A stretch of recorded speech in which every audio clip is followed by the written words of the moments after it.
3 gunmen, 12 hostages, one woman who'd never feared anything except failure, until now. Isabella Sterling had conquered Wall Street with ruthless precision, built empires with cold calculation, and crushed competitors without mercy. But when bullets shattered the windows of that Manhattan cafe, all her power meant nothing. The man she'd mocked as just a mechanic became her only hope for survival. This is the story of how the Ice Queen's empire crumbled, and how she found something worth more than all her wealth combined. Stay until the end, and comment your city below so I can see how far this story travels. The first snowfall of the season dusted Manhattan streets with deceptive softness, coating the hard edges of the city in white lies. From her corner office on the 47th floor of the Meridian Capitol Tower, Isabella Sterling watched the flakes spiral past her window with the detached interest of someone observing a phenomenon that would never touch her. Weather was for people who walked, people who waited for buses, who felt the cold seep through inadequate coats, who tracked slush into cheap apartments. Isabella did none of these things. She turned from the window, her Louboutin heels clicking against imported Italian marble with the precise rhythm of a ticking clock. Her reflection caught in the floor-to-ceiling glass, 5'9" in heels, wrapped in a dove-gray suit that cost more than most people's monthly rent, dark hair pulled back in a style that suggested control rather than beauty, though she possessed both in equal measure. At 34, she'd built Meridian Capital into a $7 billion empire through a combination of brilliant financial instinct and absolute ruthlessness. The business magazines called her the Ice Queen of Wall Street. They meant it as criticism. She wore it as a crown. "Your 10 o'clock is here," her assistant Marcus announced through the intercom, his voice carrying the careful neutrality of someone who'd learned not to inflect emotion around his employer. Isabella glanced at her Patek Philippe watch, a gift to herself after her first billion-dollar acquisition. 9:47 a.m., 13 minutes early. She made a mental note. Desperation, she thought, makes people punctual. "Give me 5 minutes, then send them to conference room A." "Him," Marcus corrected gently. "Just one person. Mr. Carter." Isabella's perfectly shaped eyebrow arched a millimeter. Sarah had been maddeningly vague about this investment opportunity, which was unlike her. Sarah Chen wasn't vague about anything. It was why their friendship had survived 15 years in a world where friendship was just another form of currency. Sarah had called it unconventional and potentially transformative, which in their world could mean anything from innovative fintech to a complete waste of time. The fact that it was a single person, not a team, suggested the latter. She spent the 5 minutes reviewing the morning's market reports, her mind processing data with computer-like efficiency. Tokyo up 1.3%, London flat, crude oil climbing, tech stocks showing volatility, all pieces of a puzzle she'd learned to solve faster than anyone else. Knowledge was power. Information was ammunition, and Isabella Sterling never entered any room unarmed. At precisely 9:52, she walked into conference room A. The man standing by the window wasn't what she expected. He was tall, 6'2", maybe 6'3", with the kind of build that suggested physical labor rather than personal training. Dark hair touched with early gray at the temples, strong jaw shadowed with stubble that was either artfully maintained or genuinely forgotten. He wore dark jeans, work boots that had actually seen work, and a button-down shirt under a canvas jacket that looked like it had history. No tie, no briefcase, no laptop. He was staring out at the Manhattan skyline with his hands in his pockets, and he didn't turn when she entered. First mistake, Isabella thought. Never give someone your back in a negotiation. "Mr. Carter?" Her voice could have frosted glass. "I'm Isabella Sterling." He turned slowly, and she found herself looking into eyes that were an unusual shade of gray-blue, like storm clouds over water. There was something in those eyes that made her uncomfortable, a steadiness, an assessment that felt uncomfortably like being seen rather than merely looked at. "Ethan."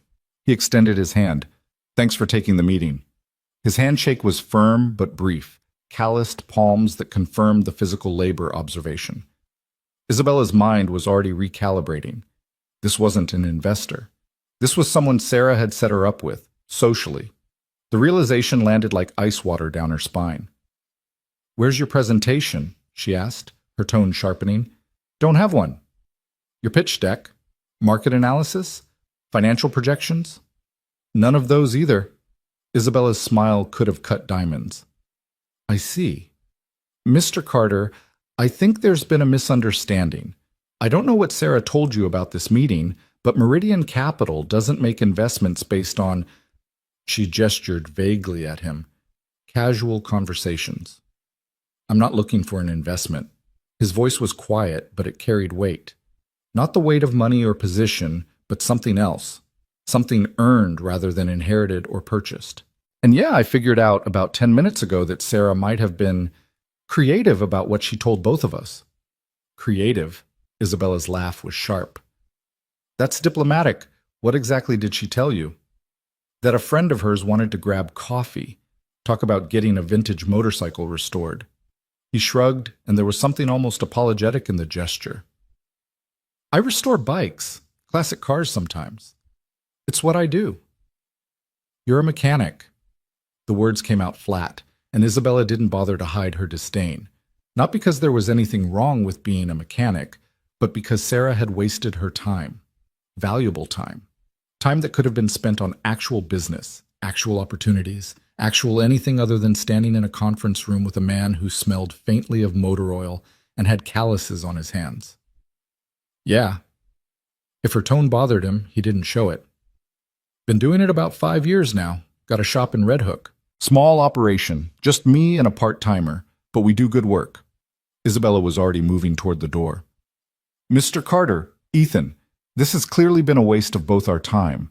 I'm sure your work is very adequate, but I don't own a motorcycle, vintage or otherwise, and I have actual meetings to attend. Marcus will show you out. Must get lonely up here. Isabella stopped, turned. Excuse me? Ethan was looking at her with that steady gaze again, and she realized with growing irritation that he hadn't moved from his spot by the window, hadn't been intimidated by her dismissal, hadn't scurried toward the door like most people did when she used that particular tone. The tower, he said, gesturing at the glass walls, the marble, the expensive art that Isabella had purchased because her decorator said it conveyed power. Must get lonely, all that space between you and everyone else. That's remarkably presumptuous from someone I met 90 seconds ago. Fair enough. He nodded, accepting the rebuke without flinching. Sarah talks about you sometimes. Says you're brilliant, driven, successful as hell. Also says you work 80-hour weeks, eat most meals at your desk, and haven't taken a vacation in 3 years. Sarah, Isabella said icily, talks too much. She cares about you, worries about you. Ethan finally moved, but not toward the door. He walked to the conference table, pulled out a chair, and sat down with the unselfconscious ease of someone who'd never learned to be intimidated by rooms designed to intimidate. Look, I get it.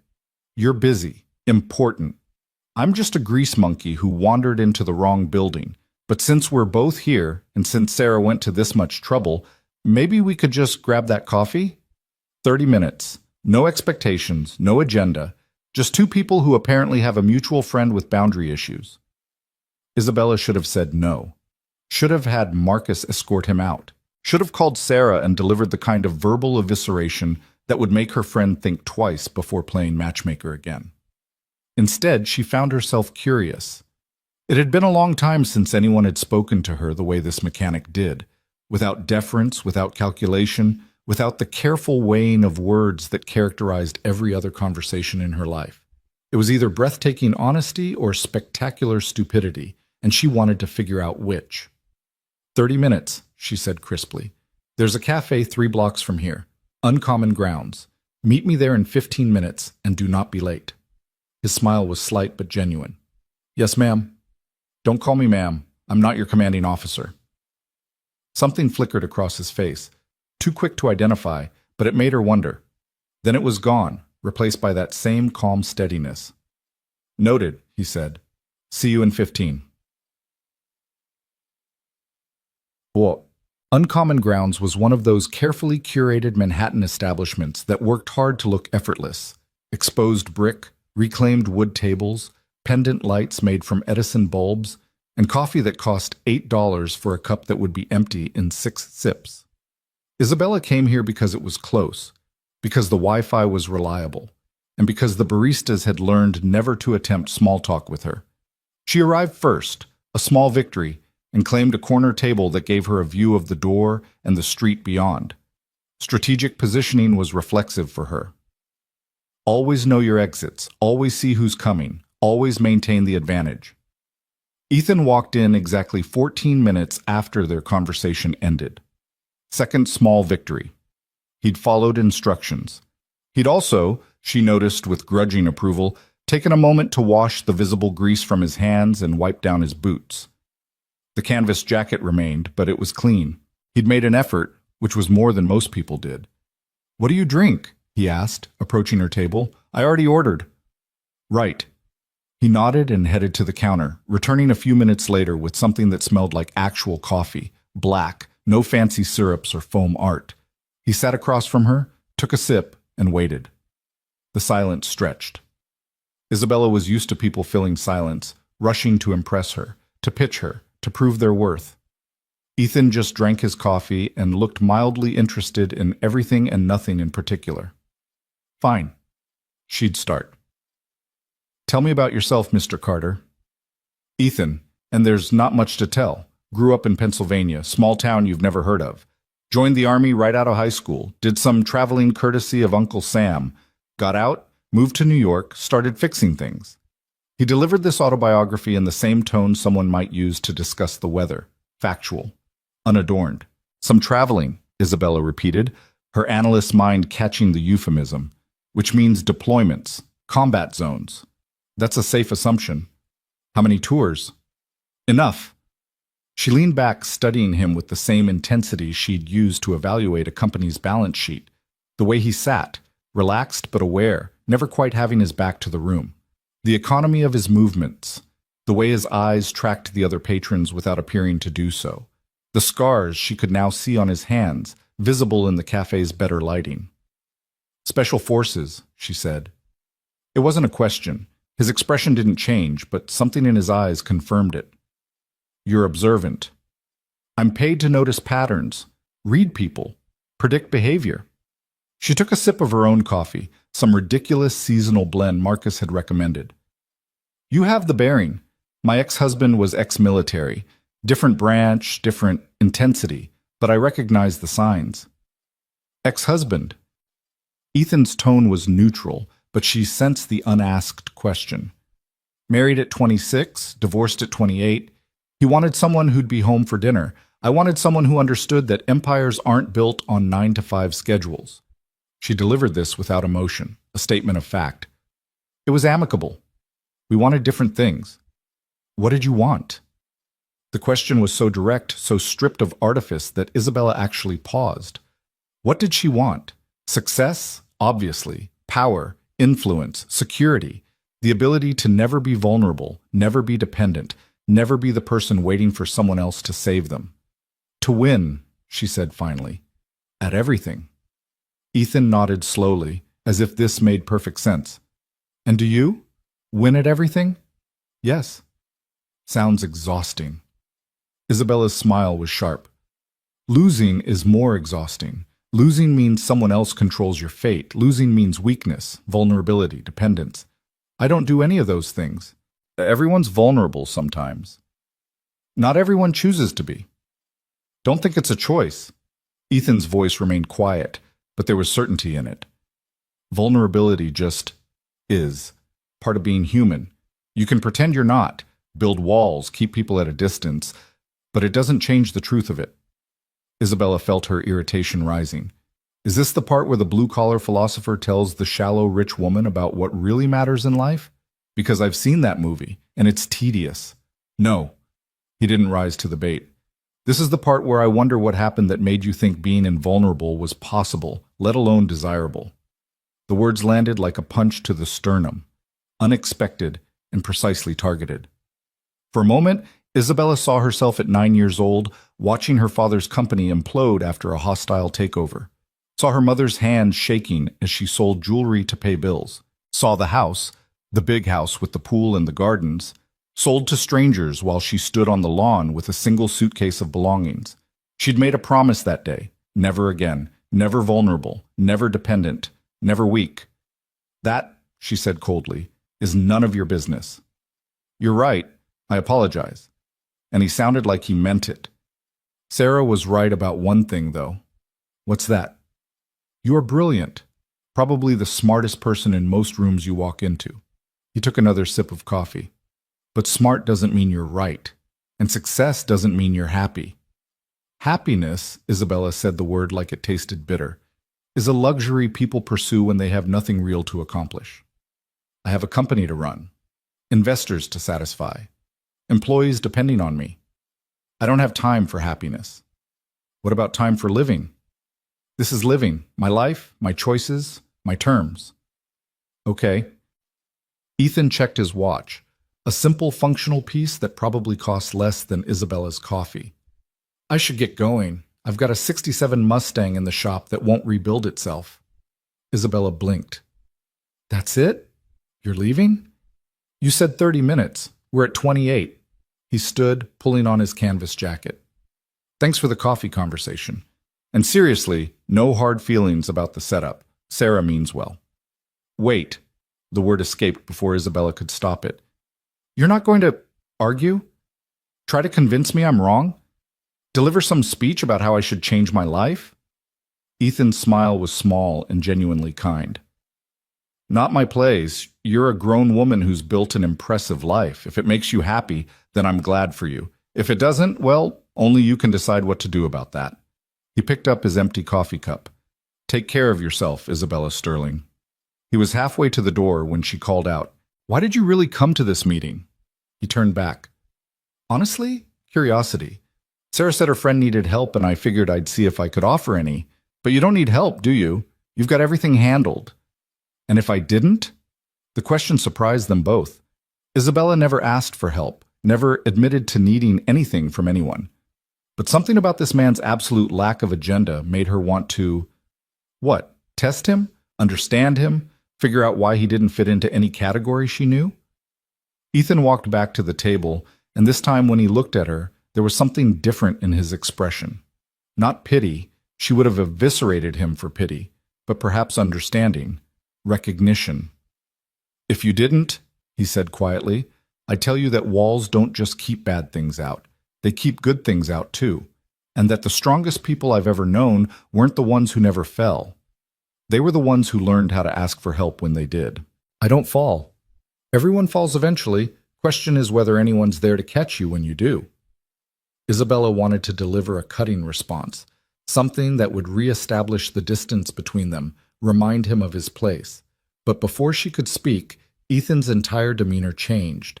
It was subtle, a tension in his shoulders, a shift in his posture, the way his eyes suddenly focused on something beyond her.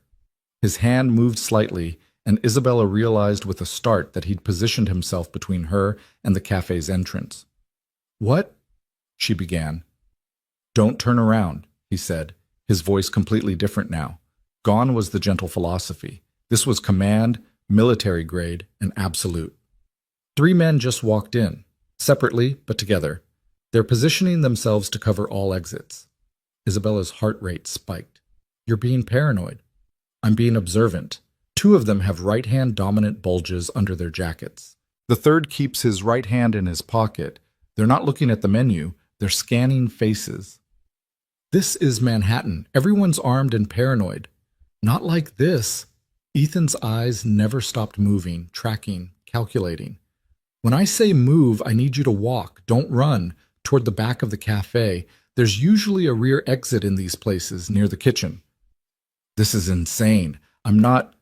The front window exploded. Glass and sound and chaos erupted simultaneously. Isabella's mind couldn't process what was happening. The screaming, the sharp cracks that she dimly recognized as gunfire, the way Ethan grabbed her and pulled her down behind the table with a force that knocked the air from her lungs. Stay down! His body covered hers, heavy and solid and impossibly calm. Don't move. Don't make a sound. More gunshots. Someone was crying. No, multiple people were crying. Isabella could see other patrons on the floor, some crawling toward cover, others frozen in terror. Behind the counter, a young barista with pink hair was sobbing into her hands. This wasn't real. This couldn't be real. Things like this didn't happen to people like her. She had security, had drivers, had systems in place to ensure everybody stays down. A voice, male and harsh with adrenaline, shouted from near the entrance. Hands where we can see them. Anybody tries to be a hero, people die. Ethan's weight shifted slightly, and Isabella felt him reaching for something. In the knife-sharp clarity that terror brings, she watched him pull a phone from his pocket, fingers moving with practiced efficiency to dial what she assumed was 911. But he didn't speak into the phone, just pressed something and set it down, the screen still lit. Silent alarm, he whispered against her ear. They'll trace the location. How did you know? Later. Right now, I need you to breathe slowly. In for 4, hold for 4, out for 4. Can you do that? Isabella nodded, though breathing felt like trying to inhale concrete. Her perfectly ordered world had shattered as completely as that front window, and she was lying on a cafe floor with a mechanic she'd met an hour ago, while armed men. How many? She whispered. 3 confirmed. Might be more outside. His voice remained that same impossible calm, like he was discussing weather rather than a hostage situation.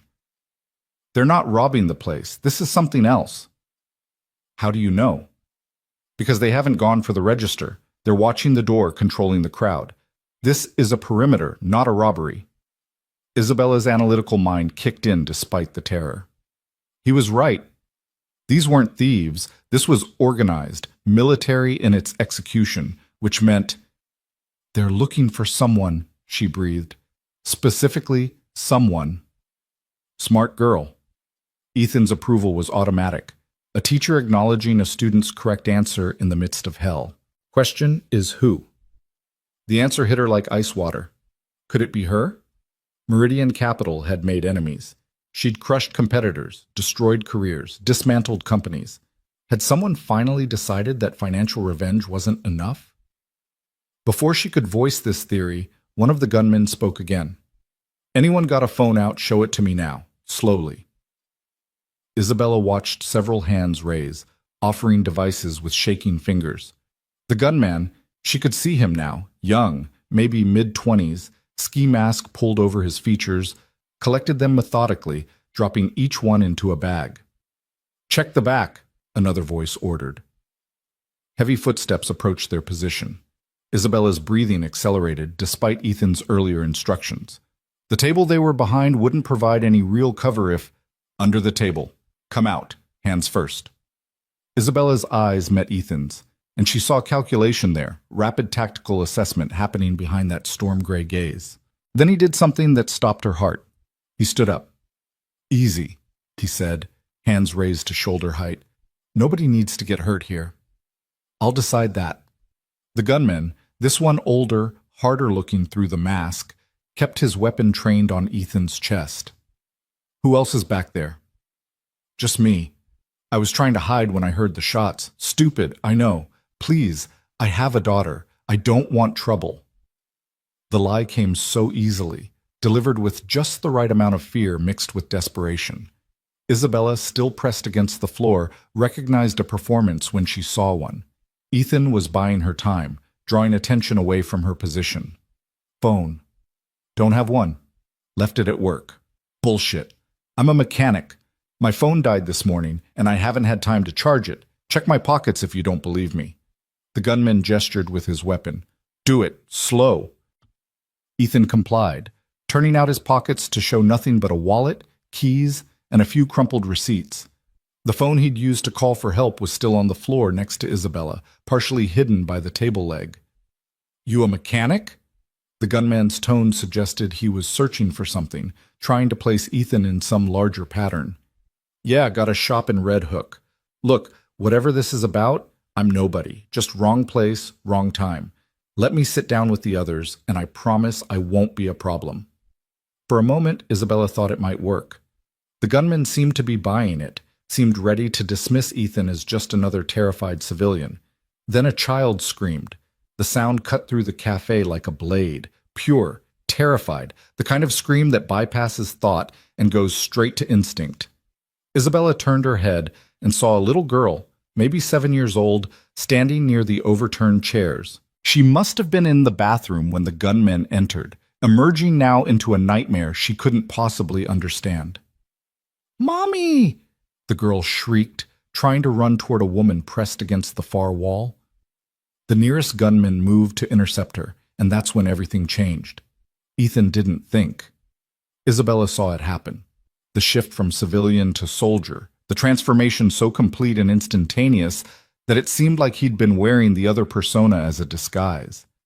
He moved with the kind of speed and precision that came from thousands of hours of training, a lifetime of operating in violence. His hand shot out and grabbed a glass water pitcher from a nearby service station. In one fluid motion, he hurled it at the gunman, threatening the child. The pitcher caught the man square in the face, heavy glass and water combining into a stunning impact that sent him staggering backward.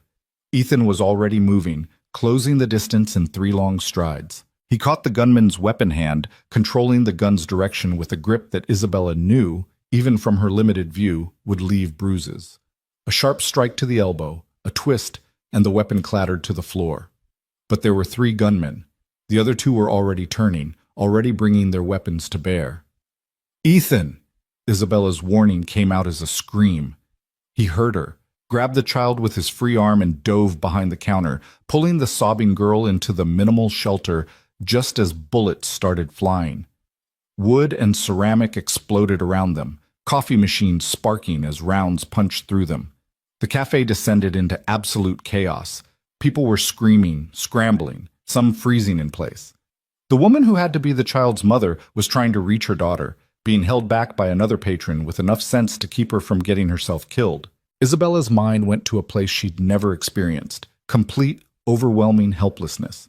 All her money, all her power, all her carefully constructed control, and she was useless.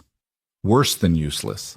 She was a liability, someone who didn't know how to function when the world operated on rules other than the ones she'd mastered. But Ethan did. She watched him position himself to shield the girl, watched him scan the space with the kind of tactical awareness that spoke of experience in far worse situations than this. When he spoke, his voice was calm, impossibly, insanely calm, directed at the crying child in his arms. "Hey, sweetheart, I need you to be really brave for me, okay? What's your name?" "Sophie," the girl sobbed against his shoulder. "Sophie. That's a beautiful name. I'm Ethan. I have a little girl too, just about your age. Her name's Lily, and she gets scared sometimes too. You know what I tell her when she's scared?" "What?" The tiny voice was barely audible over the chaos. "I tell her that scared is okay. Scared means you're smart, that you understand when things are dangerous. But scared doesn't mean we give up. It means we breathe, and we think, and we wait for our moment. Can you do that with me? Breathe and wait." The girl nodded against his chest. "You're doing great, Sophie. Your mom is so proud of you right now." Isabella watched this exchange from her position on the floor, and something in her chest cracked. This man, this mechanic she'd dismissed, this stranger she'd looked down on, was cradling a terrified child while bullets flew, speaking to her with such gentle confidence that even Isabella felt calmer listening to him. "Enough!" The harsh voice of the gunman's leader cut through the noise. "Whoever's behind that counter, you've got 3 seconds to come out before I start shooting hostages." "Don't." Ethan's response was immediate. "I'm coming out. Don't hurt anyone." "Ethan, no!" Isabella didn't recognize her own voice, high and desperate. He didn't look at her. Carefully, he passed Sophie to the pink-haired barista who'd been hiding behind the counter. "Keep her down," he instructed quietly. "Don't let her see." Then he stood, hands raised, and stepped out into the open. The lead gunman grabbed him immediately, pressing a weapon to his temple with enough force to make Ethan grimace. "Think you're a hero?" "No, just didn't want to see a kid get hurt." "Noble. Stupid, but noble." The gunman studied him with new interest. "You move pretty well for a mechanic. Military?" Ethan said nothing. "Yeah, I thought so. Which means you know what happens next if you try that again." The weapon pressed harder. Everybody sees what happens to heroes.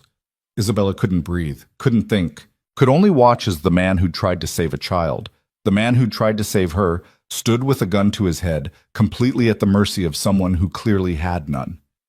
This was her fault, all of it. If she hadn't been so proud, so cold, if she'd just let him leave after coffee, he'd be safe in his shop in Red Hook instead of... The sound of sirens cut through her spiraling thoughts, distant but growing closer.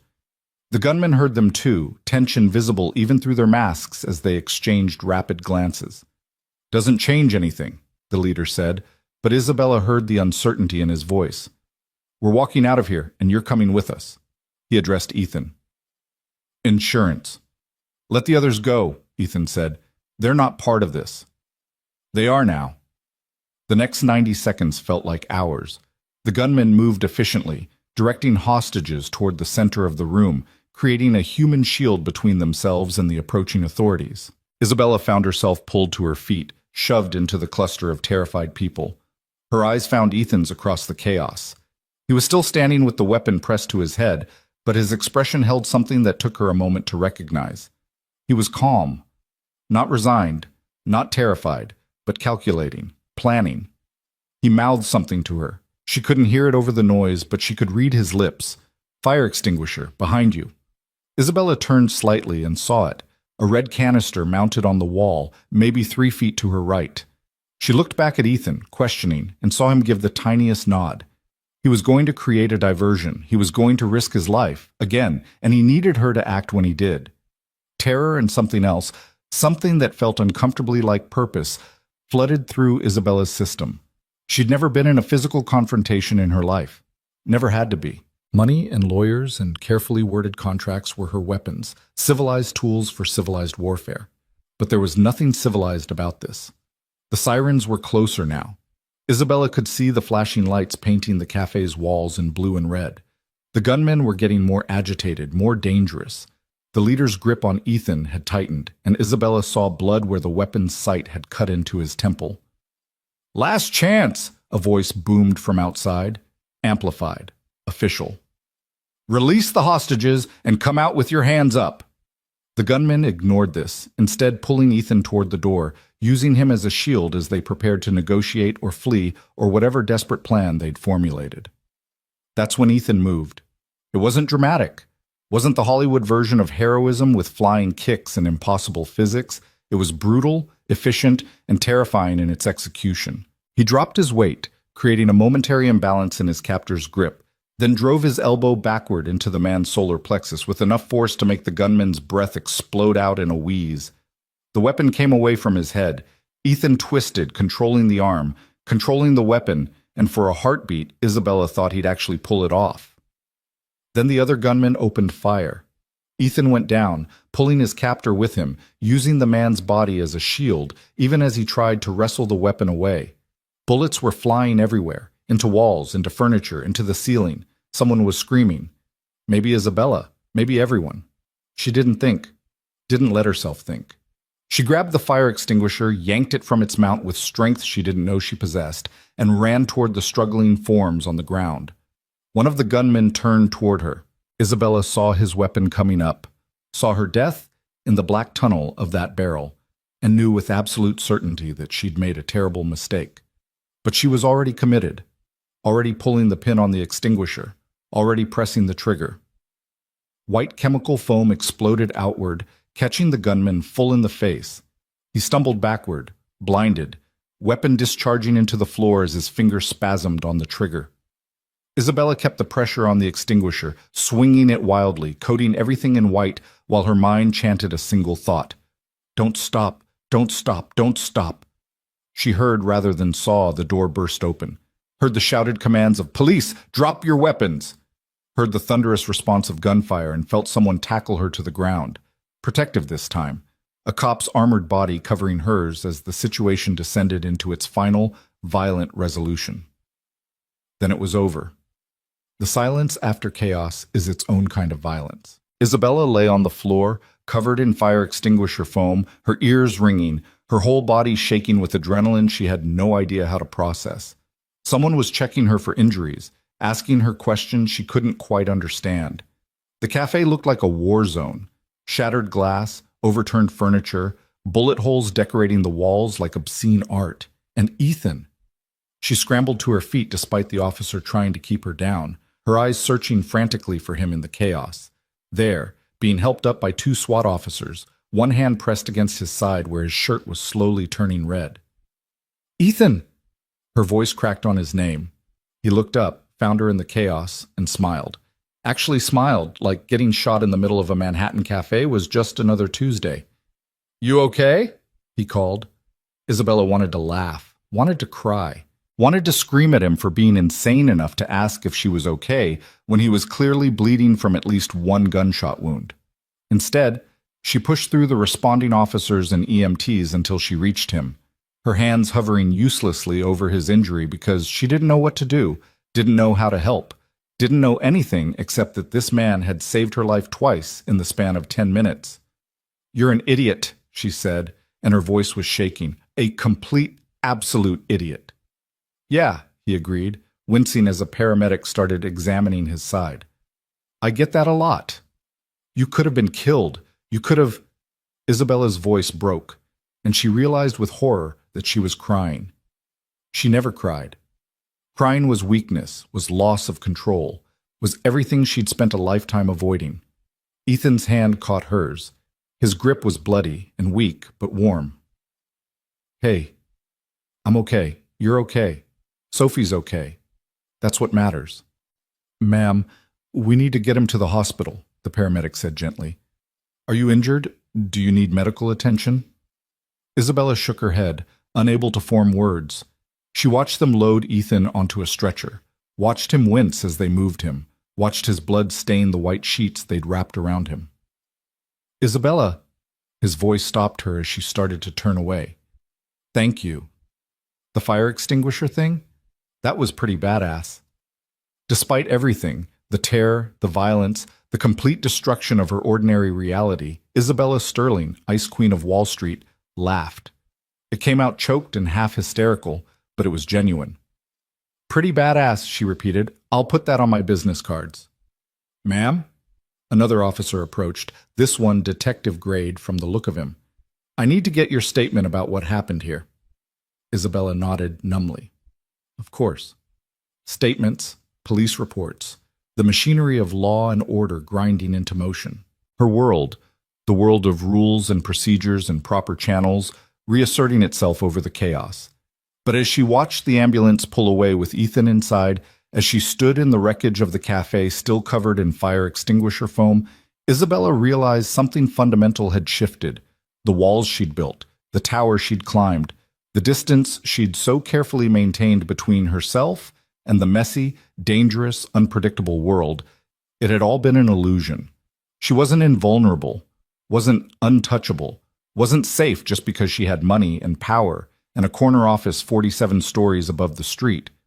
And the man who'd shown her this truth, just a mechanic she'd almost dismissed with contempt, had done it by putting himself between her and death without hesitation, without expectation, without anything except the kind of courage she'd never had to possess. The officer was still waiting for her statement. Isabella took a breath, squared her shoulders, and began to speak. But in the back of her mind, below the recitation of facts and timeline, a single thought kept circling. Everything had changed. She just didn't know yet what that meant. The detective's name was Morrison, and he had the weary eyes of someone who'd seen too much of humanity's worst impulses. He guided Isabella to one of the few intact chairs in the cafe, his hand gentle on her elbow as if she might shatter at any moment. Maybe she would. She wasn't entirely sure what was holding her together anymore. "Start from the beginning," Morrison said, his voice professionally kind. "When did you first notice something was wrong?" Isabella opened her mouth to answer and found her mind completely blank. When had it started? The moment the window exploded? No, before that. Ethan's warning, the way he'd changed, tension flooding his body like someone had flipped a switch. "The man I was with, Ethan Carter, he noticed them first," she heard herself say. Her voice sounded strange, disconnected. 3 men entering separately. He said they were positioning themselves to cover exits. And you believed him? No. The word came out sharp, edged with something that might have been shame. I thought he was being paranoid, dramatic. I told him this was Manhattan, that everyone was armed and paranoid. Morrison made a note. But he was right. He was right about everything. Isabella stared at her hands, still trembling slightly, still smudged with the residue of fire extinguisher foam. He knew they weren't robbing the place, knew they were looking for someone specific. When they came toward us, he put himself between them and me. The witness statements say he disarmed one of the suspects. That true? A child screamed. There was a little girl, Sophie, I think her name was. One of the gunmen went after her, and Ethan just moved, like he'd done it 1,000 times before. Isabella looked up at Morrison. He was special forces, wasn't he? The way he fought, the way he handled everything. That wasn't civilian self-defense training.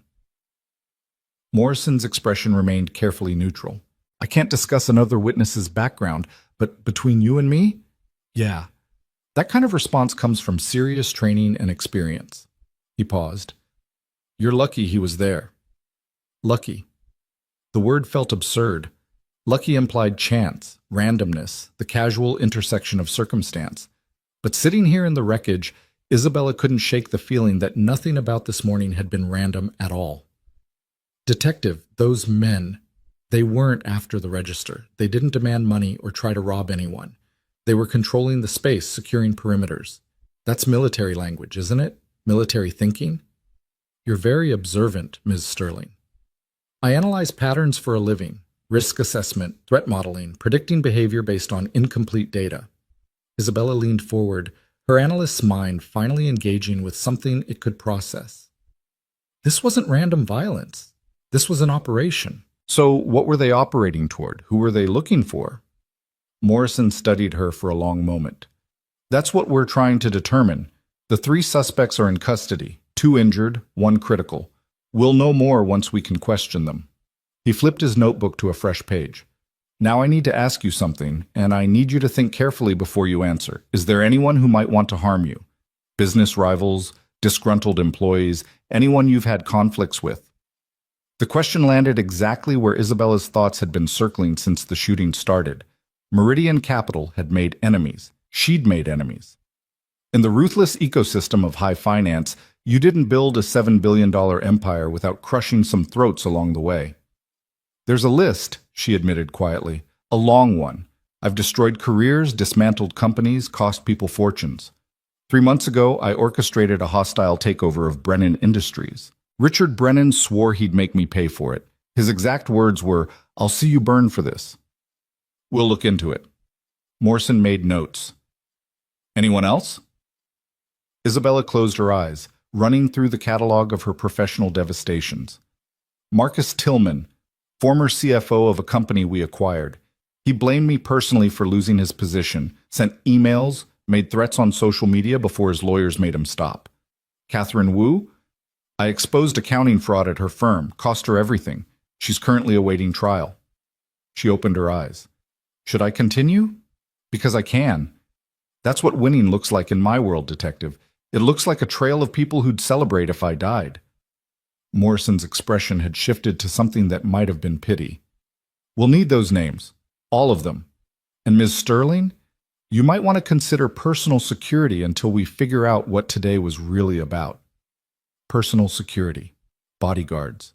The physical manifestation of vulnerability she'd spent her life denying. Isabella wanted to refuse, to insist she didn't need protection, that she could handle whatever came next with the same cold competence she applied to everything else.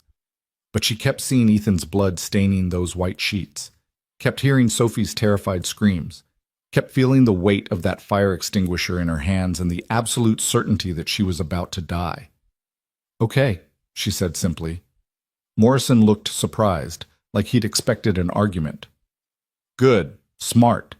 We'll have officers keep an eye on you until you can make private arrangements. He stood, tucking his notebook away.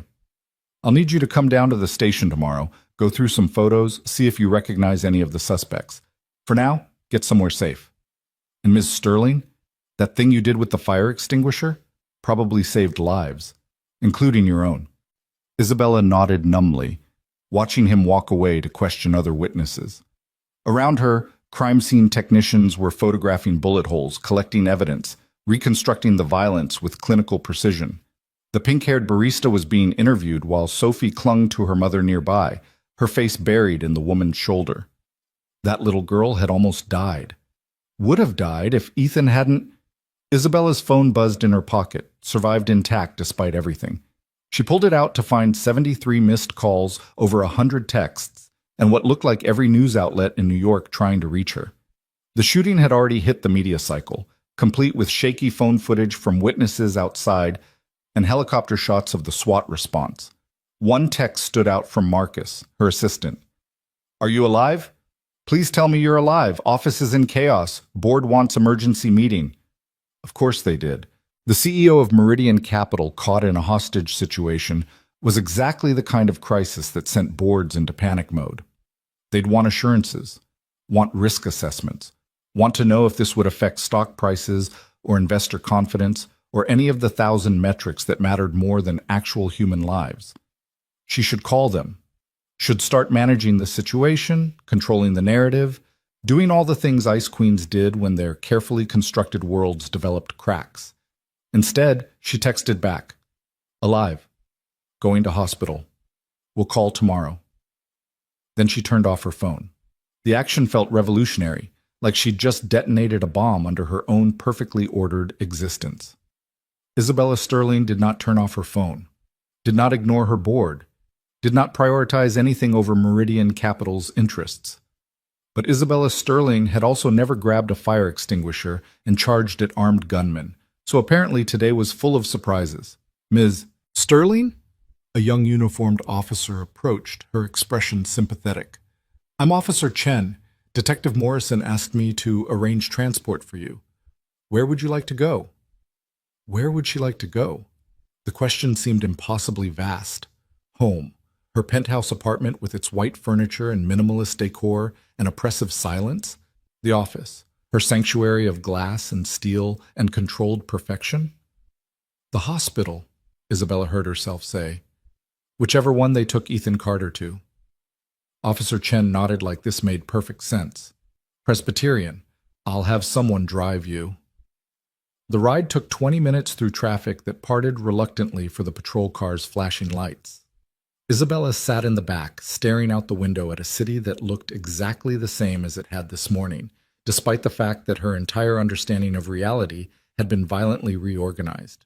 People walked dogs, delivered packages, argued on cell phones, lived their lives in blissful ignorance of how quickly everything could shatter. She'd been one of them until 2 hours ago. Had believed that money and power and strategic thinking could insulate her from the chaos that afflicted ordinary people. The cafe shooting had stripped that illusion away with brutal efficiency, leaving her with the uncomfortable recognition that she was just as fragile, just as vulnerable, just as human as everyone else. The hospital's emergency room was controlled chaos, nurses moving with purposeful efficiency, doctors barking orders, the ambient sound of suffering and hope mixing into something simultaneously terrible and sacred. Isabella approached the admissions desk, suddenly aware of how she must look. Expensive suit covered in white foam residue, hair escaping from its usually perfect style, traces of someone else's blood on her hands. "I'm looking for Ethan Carter," she told the nurse. He was brought in from the cafe shooting, gunshot wound. The nurse's fingers flew across her keyboard. "Are you family?" Isabella paused. What was she? A client? An acquaintance? Someone whose life he'd saved multiple times in the span of an hour? "I was with him when it happened. Please, I need to know if he's okay."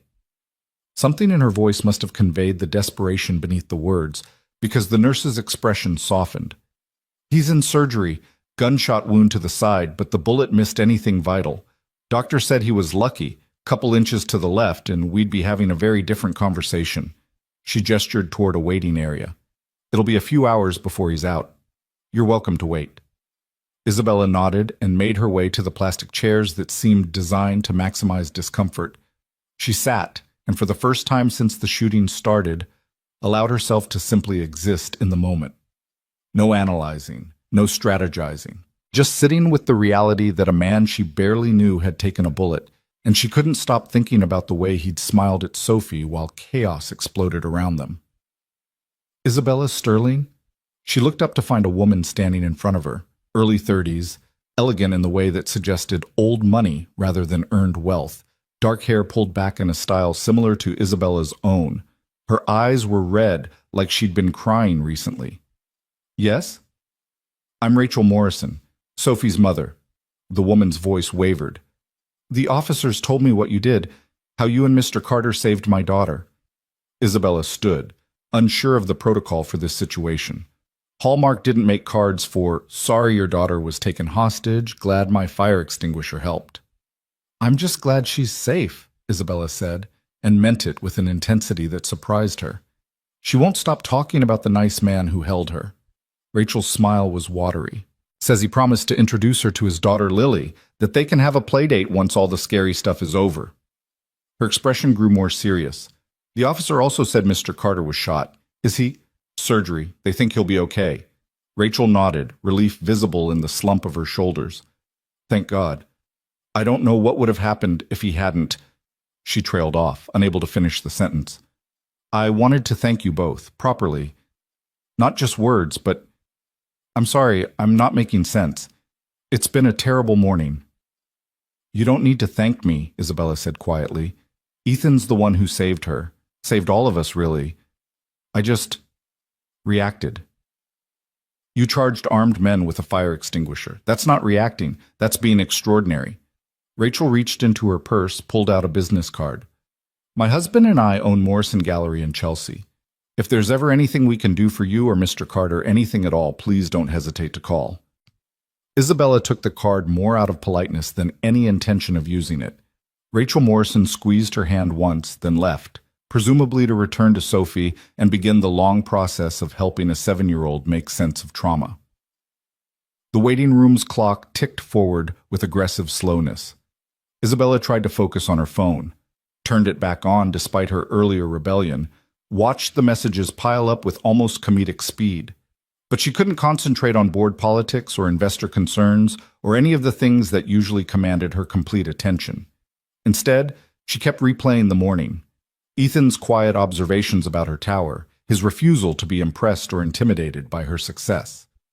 The way he'd transformed from philosopher to warrior in a heartbeat, his blood on her hands. Miss Sterling? Isabella looked up to find a doctor approaching, still in surgical scrubs, her face tired but not grim. That was good. Grim was bad. I'm Dr. Palmer. I just finished Mr. Carter's surgery. She sat down in the chair beside Isabella, professional distance giving way to something more human. The bullet entered his right side, traveled through muscle tissue, and lodged against his lower rib. We were able to extract it without complications. Barring infection, he should make a full recovery. The relief that flooded through Isabella's system was disproportionate to their acquaintance.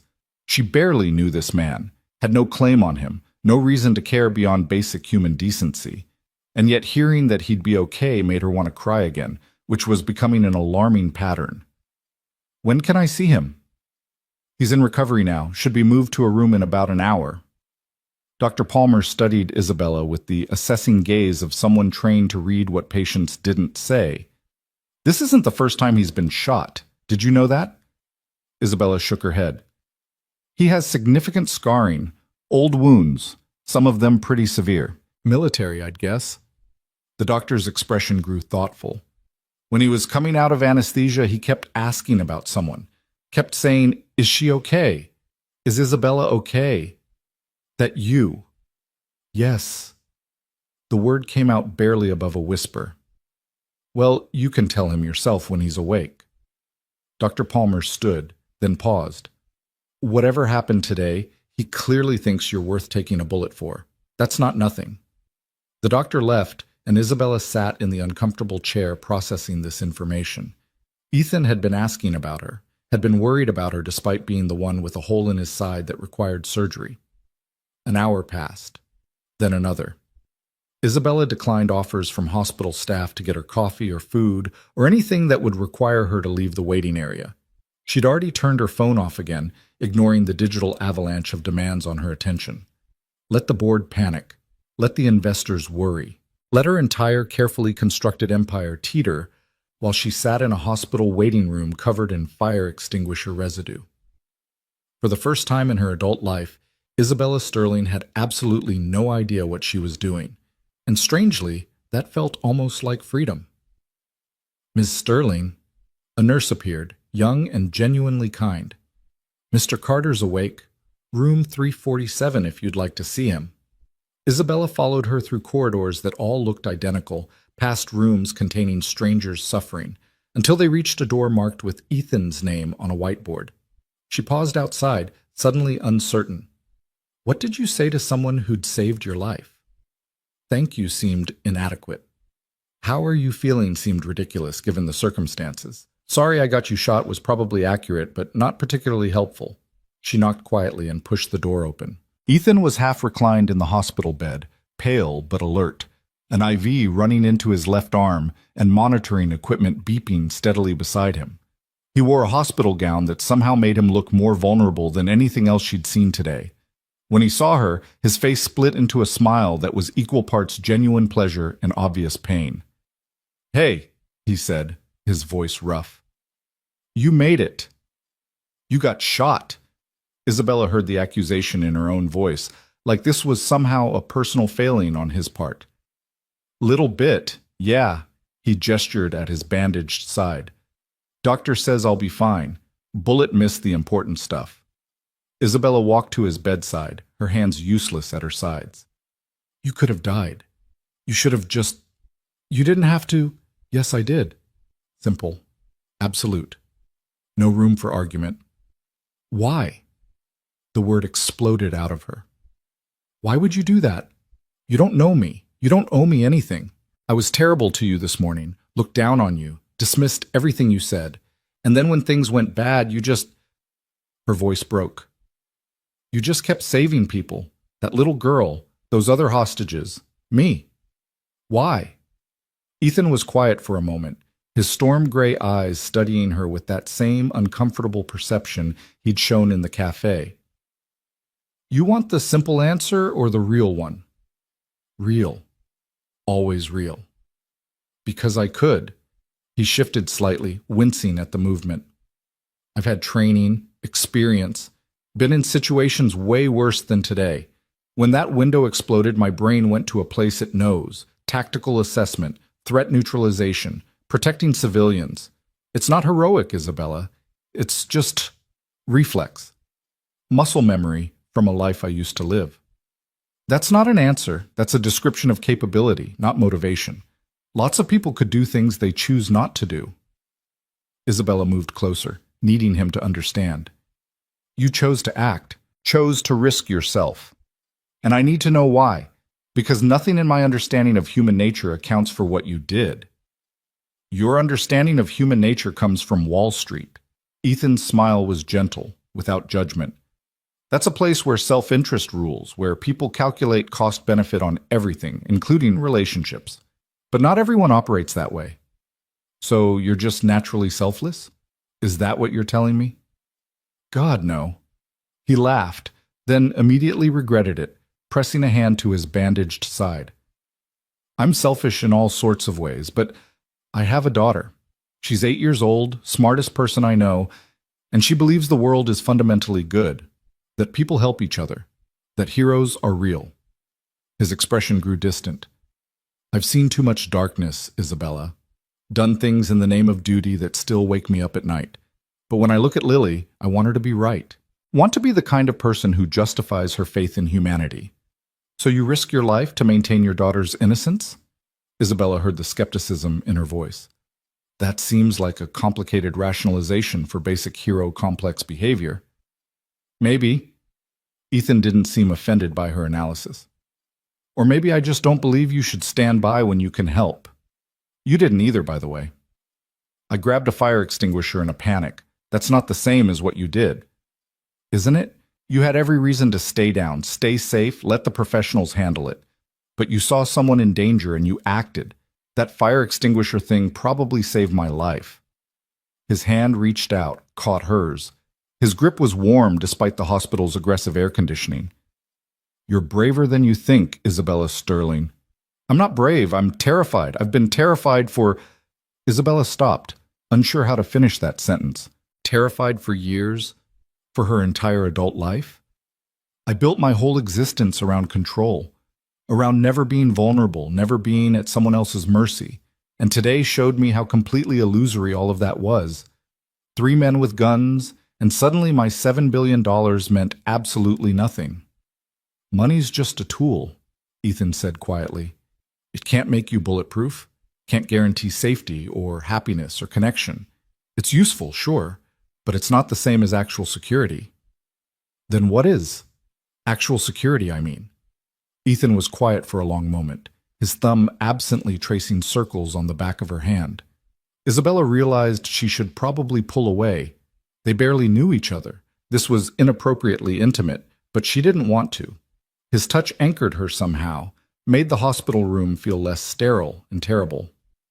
People, he said finally. Real security comes from having people who care about you, who'd show up when things go bad, who'd grab fire extinguishers and charge armed gunmen because the alternative is watching you get hurt. He smiled. Turns out you're pretty good at that. This morning you called my life lonely.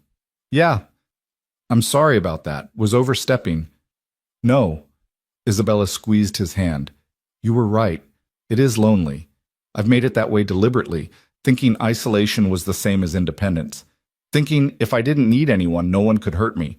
But all I really accomplished was building a very tall, very cold tower where I could watch life happen to other people. Towers can have visitors, Ethan suggested. You don't have to demolish the whole thing, just maybe install a better door. Despite everything, the trauma, the fear, the complete reorganization of her reality, Isabella laughed. Did you seriously just turn my metaphorical isolation into a home improvement project? I'm a mechanic. Everything looks like a thing that needs fixing. His smile faded slightly, growing more serious. But I mean it. You don't have to be what you've been. People can change. Hell, I used to kill people for a living, and now I restore motorcycles and pack princess-themed lunches. Change is possible if you want it. I don't know what I want anymore. The admission felt huge, terrifying. Isabella Sterling always knew what she wanted, had built her entire identity on certainty and purpose. This morning, I wanted to win at everything, and now I don't even know what winning looks like anymore. Maybe winning looks different than you thought, Ethan suggested. Maybe it looks like Sophie getting to grow up without trauma, like that pink-haired barista going home to her family, like both of us sitting here having this conversation instead of being in the morgue. You almost died today. Because of me. Because we were together. Because, hey! Ethan's voice firmed, command creeping back into his tone. Don't do that. Don't make this your fault. Bad people did a bad thing. You and I responded. That's the whole story. The detective thinks they might have been targeting me specifically, Isabella said quietly. He asked about enemies, business rivals, people who might want to hurt me. The list was extensive. Ethan's expression darkened. They give you protection? Police escort until I arrange private security. She gestured vaguely at the door. There's an officer outside right now. Apparently I'm a person of interest in an active investigation, which is a professional first for me. Good. Keep the security. Don't take chances. His hand tightened on hers. Promise me. Why do you care? We met 4 hours ago, and most of that time was spent with you saving my life in various ways. You don't actually know me, Ethan. I know enough.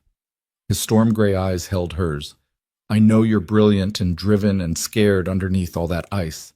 I know you charged armed men to help me, even though you were terrified. I know you stood in that cafe and asked smart questions while everyone else was panicking. And I know you came here to check on me instead of going back to your tower. He paused. That's enough to care. Isabella wanted to argue, to point out the logical flaws in forming attachments based on shared trauma, to explain why this was temporary and situational and absolutely could not continue once they returned to their normal lives. Instead, she said, Your daughter, Lily, you mentioned her when you were with Sophie. Ethan's entire face transformed at the mention of his daughter. The pain and exhaustion gave way to something softer, warmer. Yeah, she's 8, like I said, going on 35 in terms of how much wisdom she dispenses. Lost her mother 3 years ago, cancer, so it's just been us since then. I'm sorry. The words felt inadequate, but Isabella meant them. She tried to imagine losing someone that fundamentally, having your entire world reorganize around absence. That must have been devastating. It was, Simple, honest. Lily was 5 when Sarah died. Too young to really understand, but old enough to hurt. We figured it out together, though. Learned how to be a family of 2 instead of 3. It's not the life I planned, but it's a good one. Is that why you left the military? To take care of her? Yeah, being a single dad and doing what I did. They weren't compatible. So I chose her, got out, found work that let me be present. He smiled slightly. Turns out I'm pretty good at fixing engines. Who knew? You gave up your career, your identity. I gave up a job. My identity is being Lily's dad. Everything else is just details. He shifted in the bed, trying to find a more comfortable position. She's going to have questions when I tell her about today. Going to want to know if I'm okay, if anyone else got hurt, or all of it. Kid has a journalist's instinct for ferreting out the truth. What will you tell her? That her dad helped some people who needed it. That sometimes scary things happen, but most people are good and brave when it matters.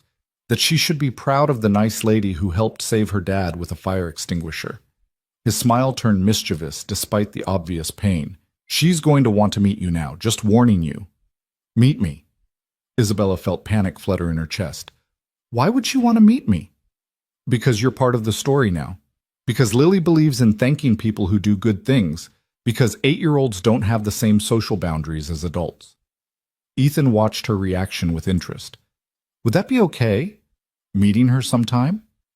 Isabella had no experience with children, avoided them generally, finding their unpredictability and emotional volatility exhausting. Kids didn't understand corporate hierarchies or professional boundaries. They asked uncomfortable questions and expected honest answers, and generally violated every rule Isabella had built her life around. I'd like that, she heard herself say, and was shocked to realize she meant it. Before Ethan could respond, the door opened and a nurse entered, professionally cheerful despite the late hour. Sorry to interrupt, but I need to check vitals and change the dressing. It'll take about 20 minutes. Isabella stood immediately, recognizing dismissal. I should go anyway. Let you rest. Isabella, Ethan caught her hand again. Thank you for coming, for checking on me. You didn't have to. Yes, she said softly, echoing his earlier words. I did. She made it to the hallway before the shaking started. Adrenaline crash her rational mind supplied. Delayed stress response.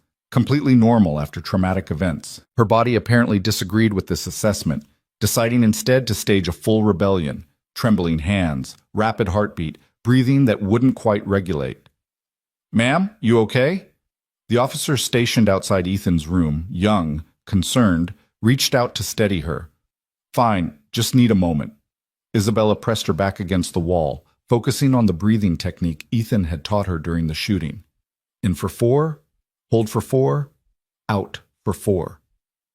The fact that she was using crisis management skills learned during an active hostage situation to handle a hospital hallway said something profound about how far her day had deteriorated. Her phone buzzed insistently in her pocket. She pulled it out to find Marcus calling for the 20th time. With a sigh, she answered. I'm alive, she said before he could speak. I'm at the hospital, I'm uninjured, and I'll deal with the board tomorrow. Thank God. Marcus's relief was audible. Isabella, everyone's been frantic. The stories everywhere. CNN, MSNBC, all the networks.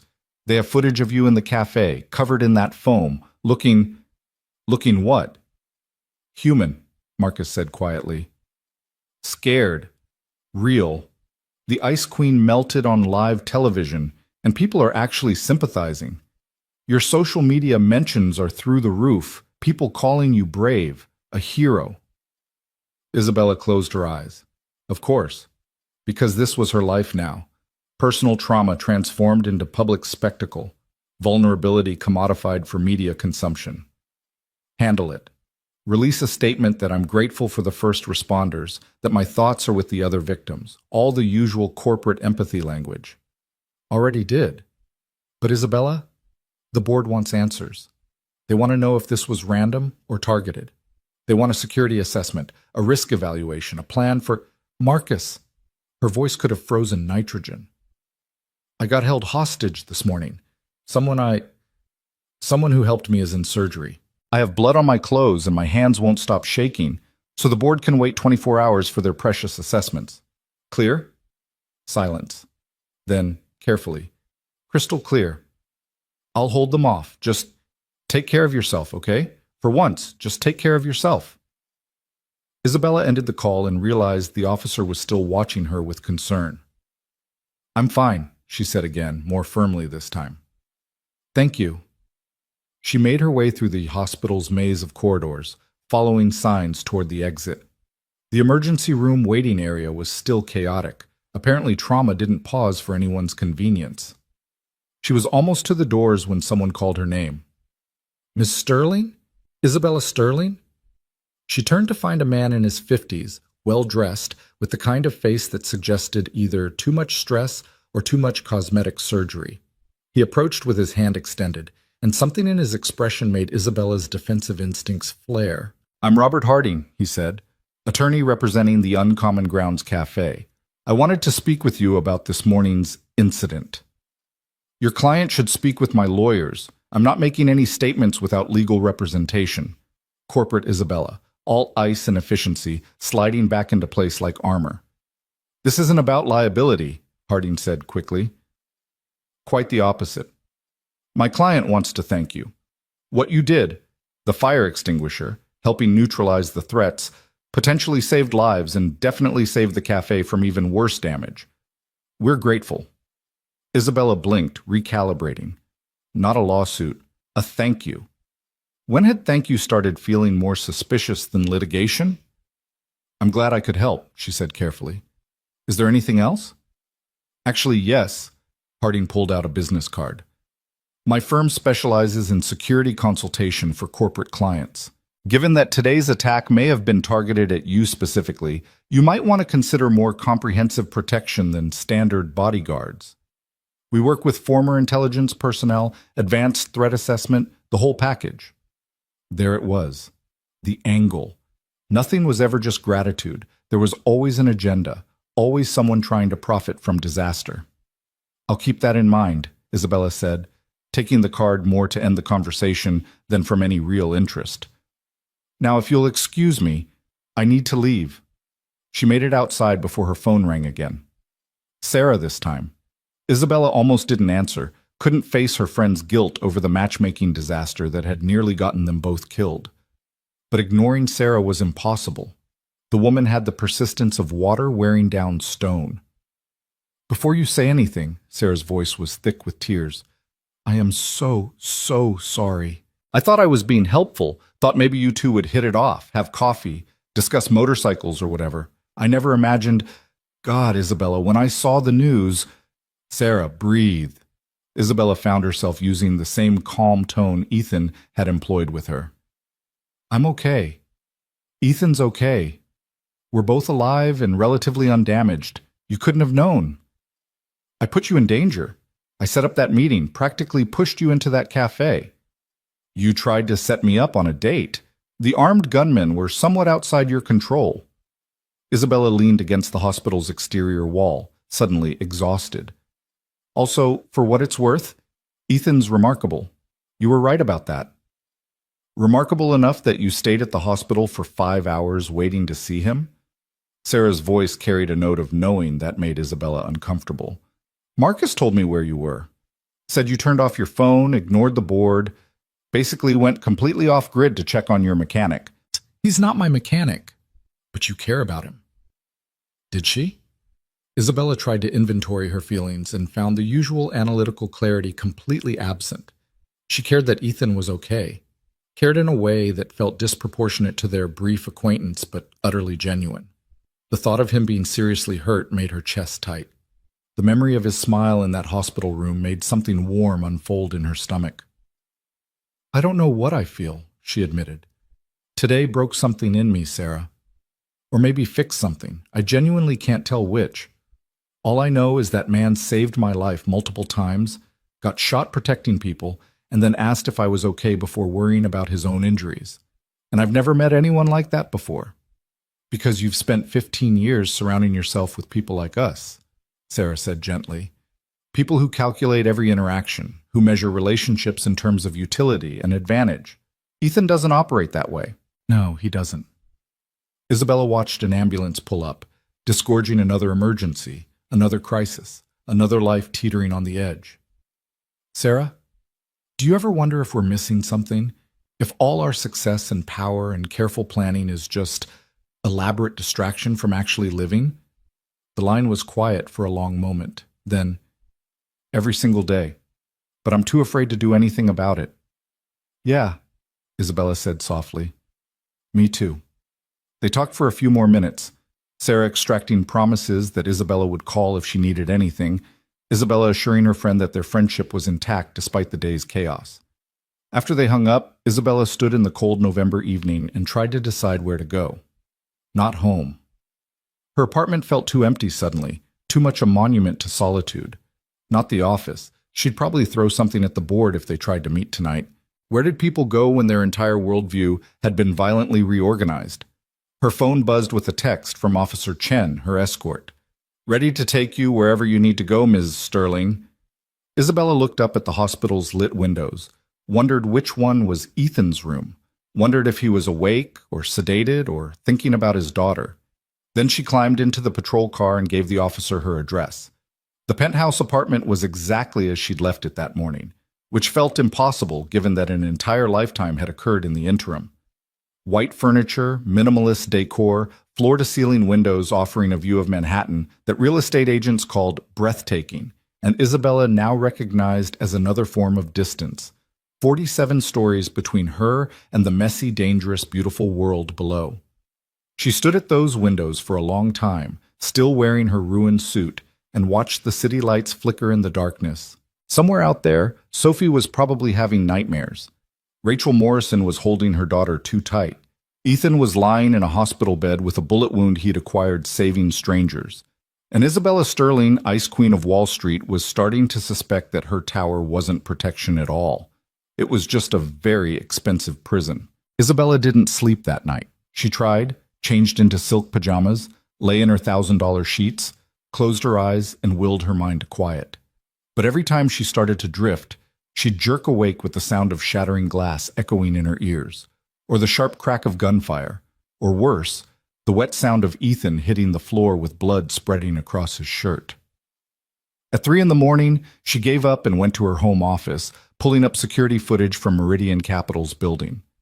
She watched herself arrive that morning, confident stride, designer suit, the armor of success worn so comfortably she'd forgotten it was armor at all. Watched herself 7 hours ago when the worst thing she'd imagined happening that day was a boring meeting with a mechanic her friend had set her up with. God, she'd been so dismissive, so certain of her superiority, so quick to judge Ethan as beneath her consideration. The memory made her cringe with something that might have been shame. Her phone lit up with a text from an unknown number. It's Ethan. Got your number from Sarah. Hope that's okay. Just wanted to let you know they're releasing me this afternoon. Lily's beside herself wanting to meet the fire extinguisher lady. No pressure, but if you wanted to stop by the shop sometime this week, we'd both be glad to see you. Isabella stared at the message for a full minute, trying to decode it for hidden meanings or agendas, but there was nothing there except genuine invitation, the kind of simple human connection she'd spent years avoiding. She typed back, I'd like that. Let me know when works for you. Then, after a pause, added, How are you feeling? The response came quickly. Like I got shot, but I've had worse. Get some sleep, Isabella. Tomorrow's going to be intense. He wasn't wrong.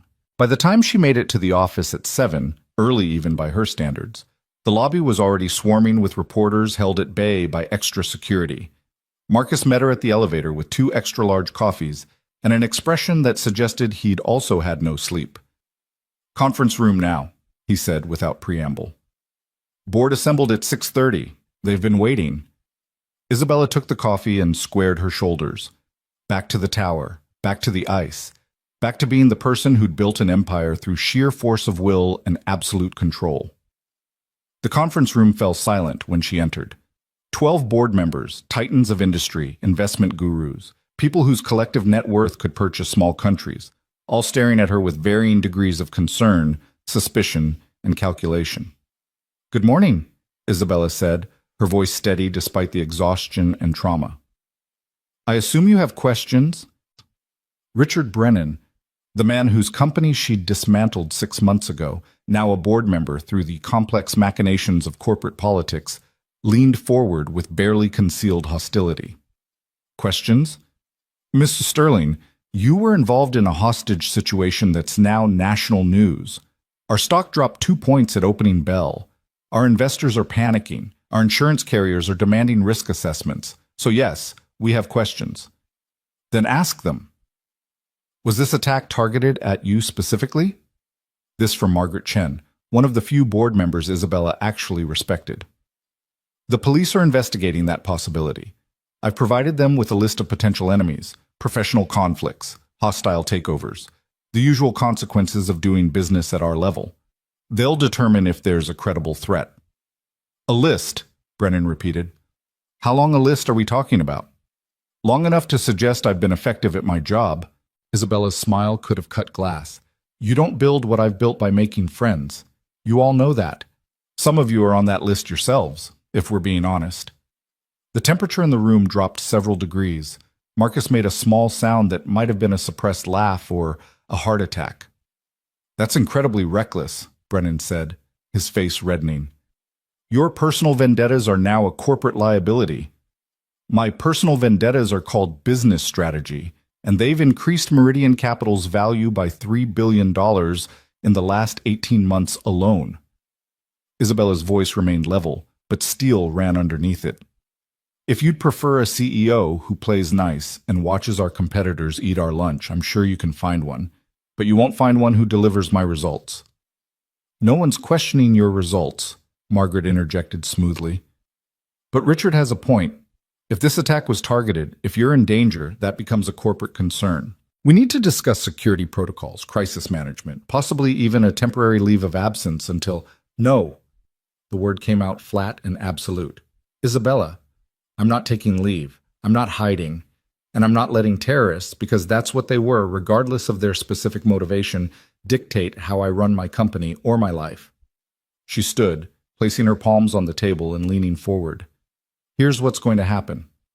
I'm hiring private security, comprehensive and professional. I'm cooperating fully with the police investigation. I'm implementing new safety protocols for all senior leadership, and I'm getting back to work, because that's what we do. We don't surrender to fear. Easy to say when you're not the one who might be targeted, Brennan muttered. Isabella turned to him with a smile that held no warmth whatsoever. I was there, Richard. I watched people get shot. I had guns pointed at my face. I grabbed a fire extinguisher and fought back because the alternative was dying on a cafe floor. So please, tell me more about what it's easy for me to say. The room was silent. Even Brennan had the grace to look somewhat abashed. There's something else, Margaret said quietly. The media coverage of yesterday's incident has been unusual. Typically, executives caught in violent situations are portrayed as victims. But the footage of you, the way you handled yourself, the fire extinguisher, helping that man who saved the child, it's being framed as heroic. Your approval ratings are up 40 points. Social media is calling you everything from brave to inspirational. I'm not interested in approval ratings. Perhaps you should be. This changes the narrative around Meridian Capital, changes the narrative around you. Margaret pulled up a tablet, showed Isabella a montage of headlines. Ice Queen melts. CEO risks life to save hostages. Wall Street warrior, how Isabella Sterling fought back. From boardroom to battlefield, the CEO who refused to be a victim. Isabella stared at the screen, feeling something uncomfortable twist in her stomach. They were turning her trauma into branding opportunity. Her fear into feel-good story. The worst morning of her life into corporate mythology. We could leverage this, one of the younger board members suggested. Position Meridian Capital as socially conscious, community-oriented. Show that we care about more than just profits. We don't care about more than profits, Isabella said coldly. That's always been the point. Maybe it shouldn't be, Margaret said, and there was something in her tone that made Isabella look up sharply. I've been in this business 40 years, Isabella. Watched it evolve from something that actually built things, infrastructure, innovation, progress, into a casino where we just move money around and call it productivity. What happened yesterday? That little girl who almost died. That's real. That matters. Maybe it's time we remembered that. The words landed like stones in still water, ripples spreading outward in ways Isabella couldn't quite process. She thought of Sophie's terrified screams, of Ethan's blood, of the way the pink-haired barista had held a child while the world exploded around them. "This meeting is over," Isabella said abruptly. "Marcus will send out the security protocols by end of day. If you have concerns about my leadership, we can discuss them at the quarterly review. Until then, I have work to do." She left before anyone could object, Marcus scrambling to follow her back to her office. Once inside, with the door safely closed, she pressed her palms against the glass wall and tried to breathe. "That was either brilliant or career suicide," Marcus observed. "I honestly can't tell which." "Neither can I." Isabella turned to face him. "Marcus, I need you to do something for me, quietly, off the books." His expression grew wary. "Okay. I want you to research the survivors from yesterday. All of them. The barista, Sophie's mother, anyone who was in that cafe. Find out if they need help, medical bills, therapy, lost wages, anything. And then I want you to set up a fund to cover it." Marcus blinked. "You want to give them money?" "Yes. May I ask why?" "Because they were there, because I was there. Because a little girl has nightmares now that she might not have had otherwise. Because it's the right thing to do." Isabella heard how foreign those words sounded coming from her mouth. When had she last done something simply because it was right, rather than because it was strategic? "I'll take care of it," Marcus said quietly. "Anything else?" "Yes. Find me the best private security firm in New York. Not the flashiest, not the most expensive. The best. People who actually know what they're doing."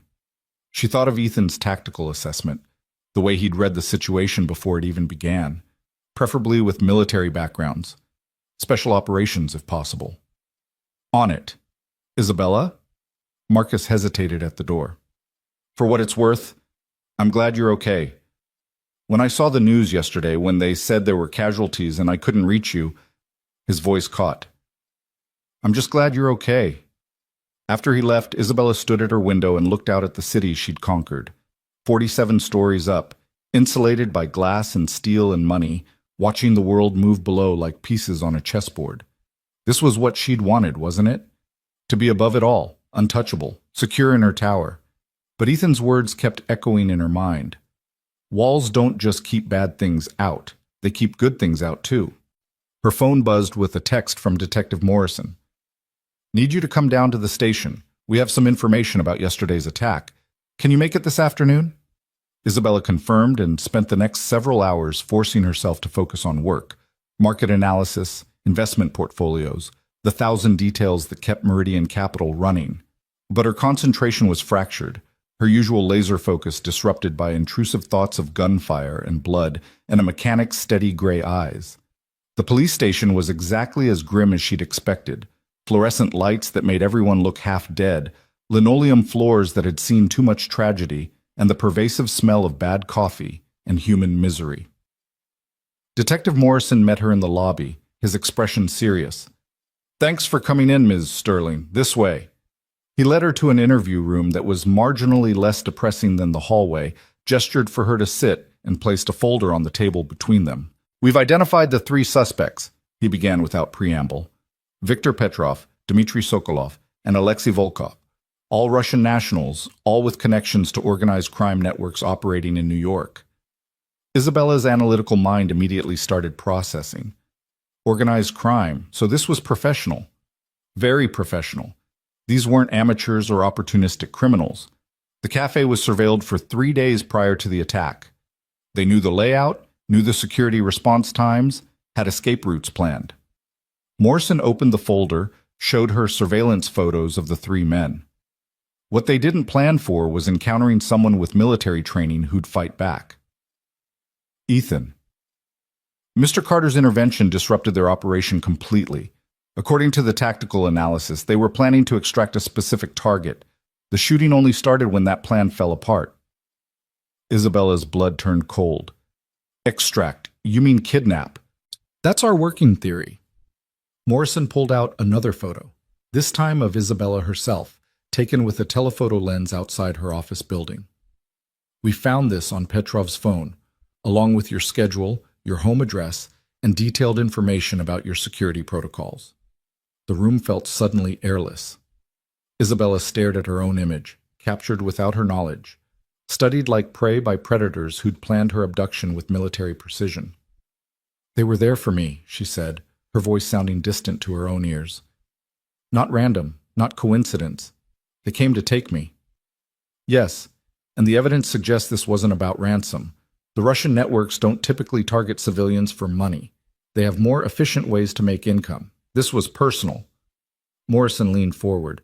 Matt, Sterling, who wants you badly enough to hire professional kidnappers? Isabella's mind raced through possibilities, calculating and discarding suspects with the same efficiency she applied to stock portfolios. Could be anyone I've beaten in business. But hiring Russian organized crime? That's not typical corporate revenge. That's... She trailed off, a memory surfacing.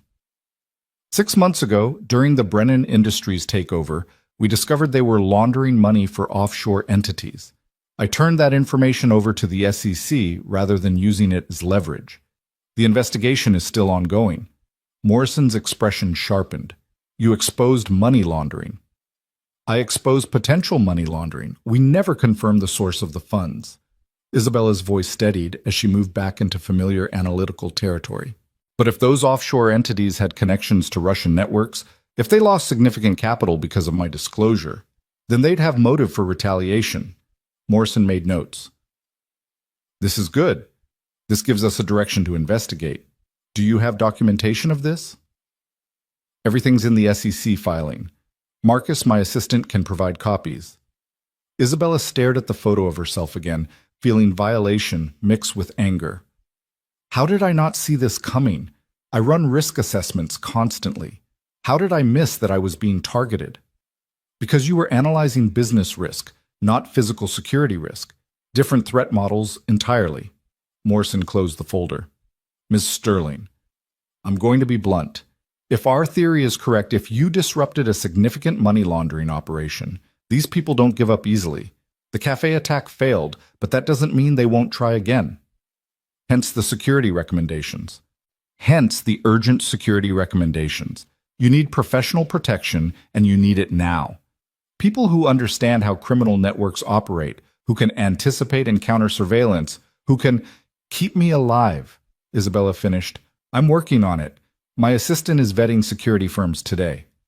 Good. In the meantime, I'd suggest varying your routine, avoiding predictable patterns, staying in public places as much as possible. Morrison stood. We're going to do everything we can to track down whoever ordered this hit, but investigations take time. Promise me you'll be careful. Isabella left the police station feeling like the ground beneath her feet had turned to quicksand. Someone wanted to kidnap her. Professionals had been hired, surveillance conducted, plans made. And if Ethan hadn't been there, if he hadn't noticed something wrong, if he hadn't fought back, she'd be in a warehouse somewhere right now. Or worse. Her phone rang as she climbed into the car with her police escort. Sarah. Tell me you're somewhere safe, her friend said without greeting. Leaving the police station. Sarah, they were targeting me specifically. The attack wasn't random. I know. Detective Morrison called me for background information. Isabella, this is serious. You need to disappear for a while. Go to your place in the Hamptons, or better yet, leave the country. Switzerland, maybe, or... I'm not running. Isabella was surprised by the certainty in her own voice. I've spent my entire life running, from vulnerability, from connection, from anything that couldn't be controlled through money and power. But running doesn't actually make you safe.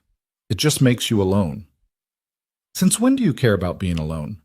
That's always been your preferred state. Since yesterday. Isabella watched Manhattan slide past the car windows.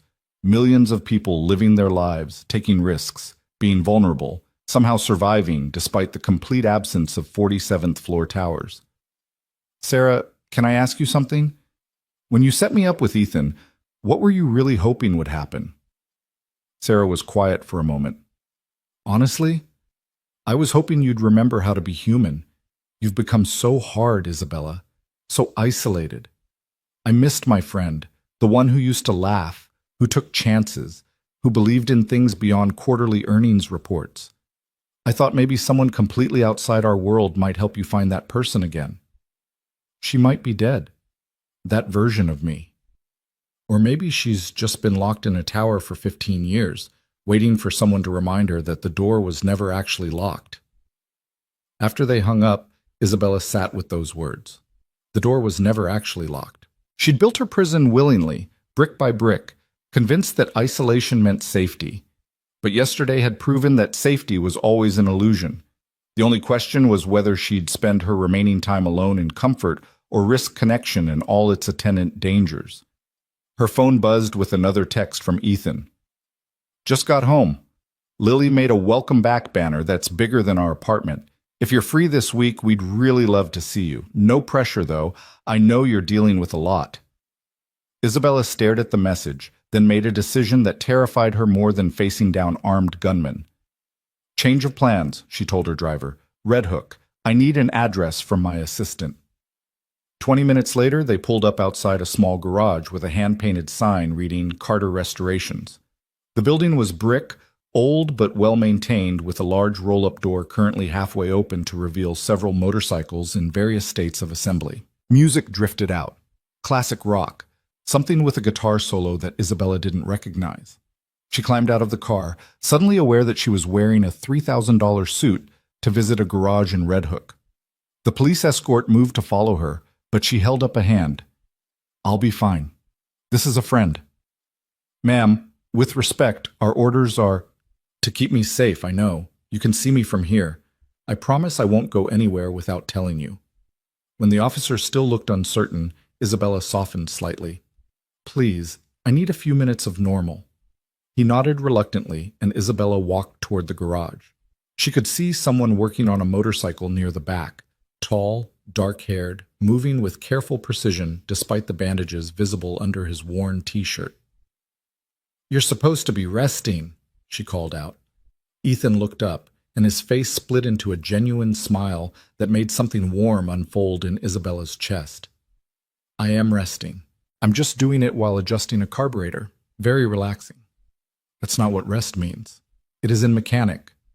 He set down his tools and walked toward her, moving slower than usual, one hand unconsciously pressing against his bandaged side.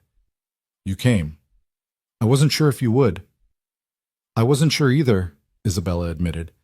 I should be at the office. There are 17 fires that need putting out, board members who think I'm a liability, and approximately 1 million decisions that can't be made without me. But I'm here instead. I'm glad. Ethan gestured to a small office space visible through a door at the garage's rear. Come on, I'll make coffee. Fair warning, though, it's nothing fancy, just regular coffee from a regular machine. Regular sounds perfect right now.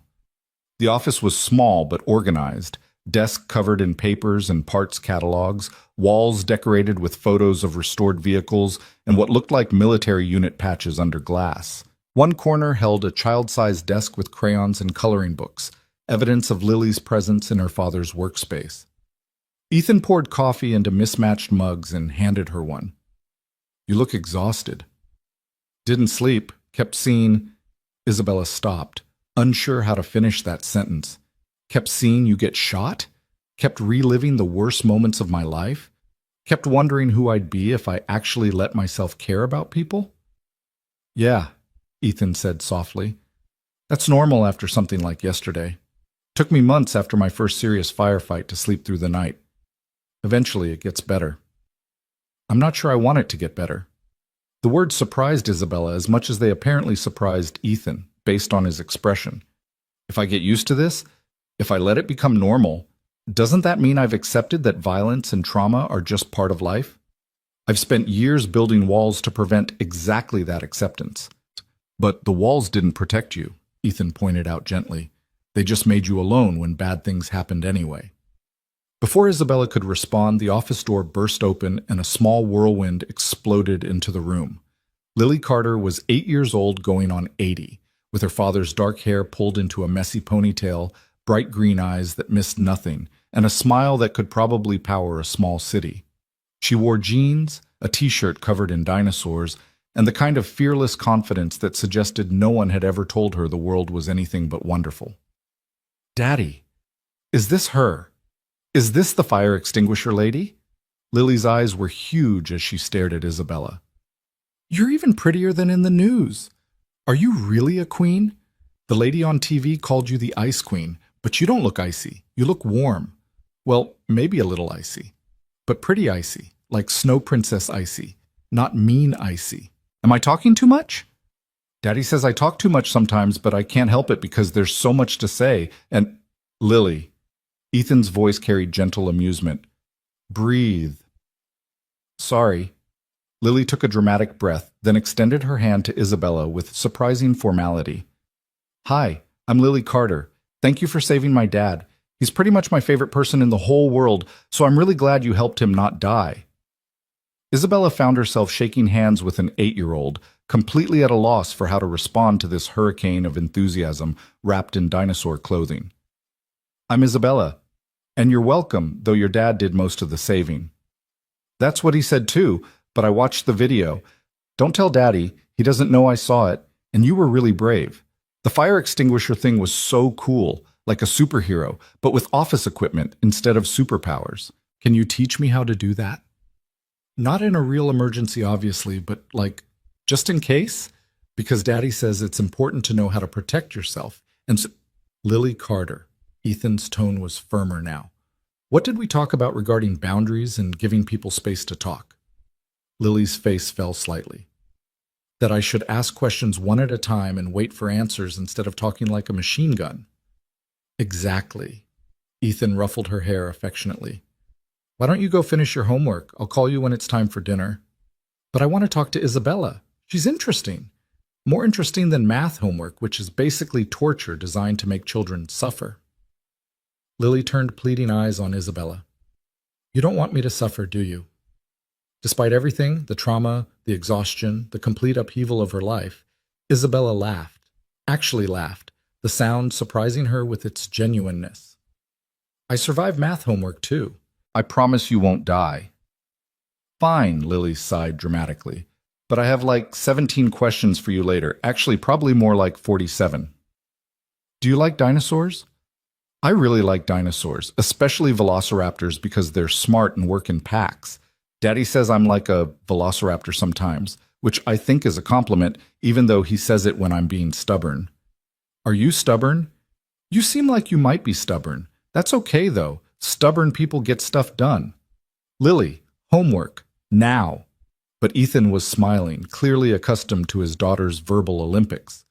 Lily departed with visible reluctance, pausing at the door to stage whisper at Isabella. I'm really glad you're here. Daddy smiles more when you're around. He doesn't smile enough usually. Don't tell him I said that, though. Then she was gone, leaving a silence that felt simultaneously lighter and more complicated than before. Sorry about the interrogation, Ethan said, refilling their coffee. Lily's never met a stranger or an unasked question. She's wonderful. Isabella surprised herself by meaning it. Exhausting, but wonderful. Where does she get the energy? No idea. Certainly not from me. Ethan settled carefully into his desk chair. So what brings you to Red Hook, besides checking on your favorite wounded mechanic? Favorite implies I know multiple wounded mechanics. You're currently the only one in that category. Isabella wrapped her hands around the warm mug. I went to the police station this morning. They identified the men from yesterday, Russian organized crime. Ethan's expression shifted instantly. The same tactical awareness she'd seen in the cafe, the soldier replacing the mechanic in a heartbeat. They tell you why? Probably related to a money laundering operation I exposed 6 months ago. Morrison thinks they were planning to kidnap me, not kill me, extract me for leverage or revenge or... Her voice cracked slightly. If you hadn't been there, if you hadn't noticed something wrong...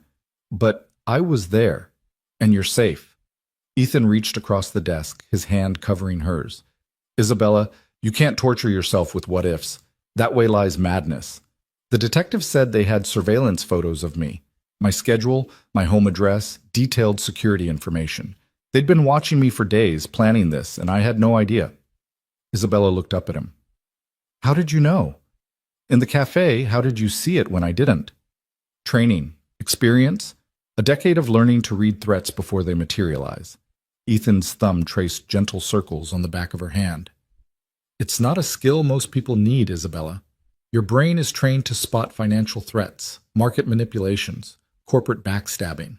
Mine's trained to spot physical danger, different tools for different environments. I hired a security firm today, former special forces, like you suggested.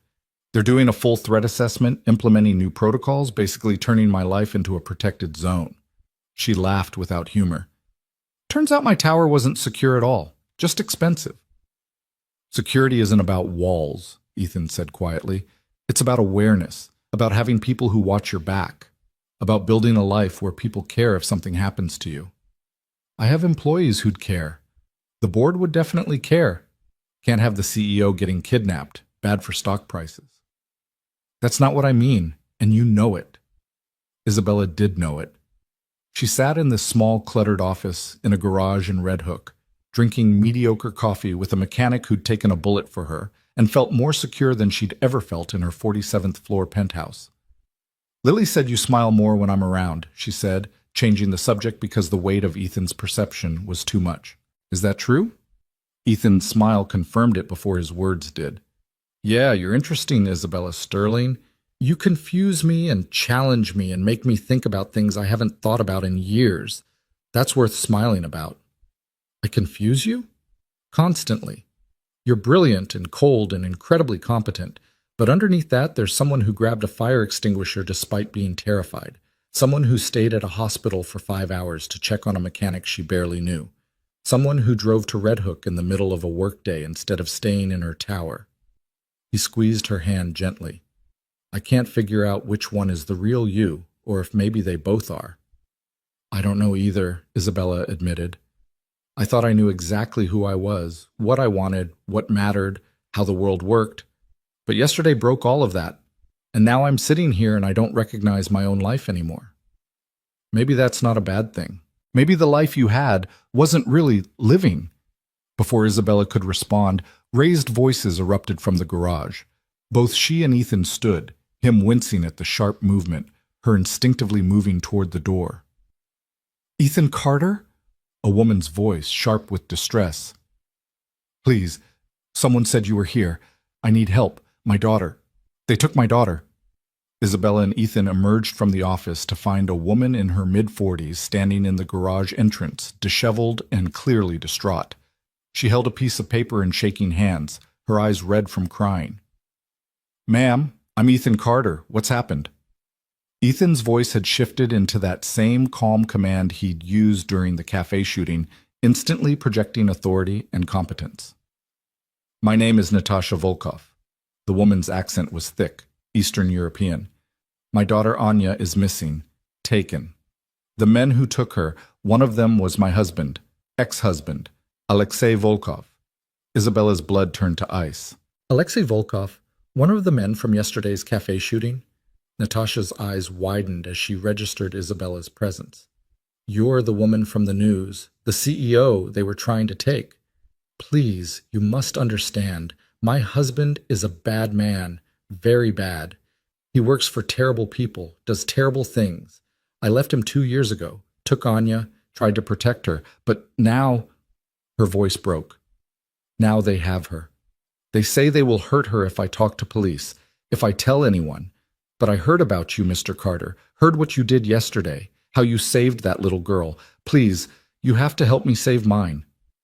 Ethan exchanged a glance with Isabella, and she saw the same calculation happening behind his eyes that was running through her own mind.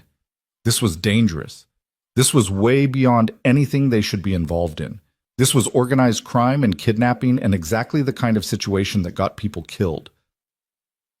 Mrs. Volkov, Ethan said gently, you need to go to the police. This is too dangerous for... The police will get her killed.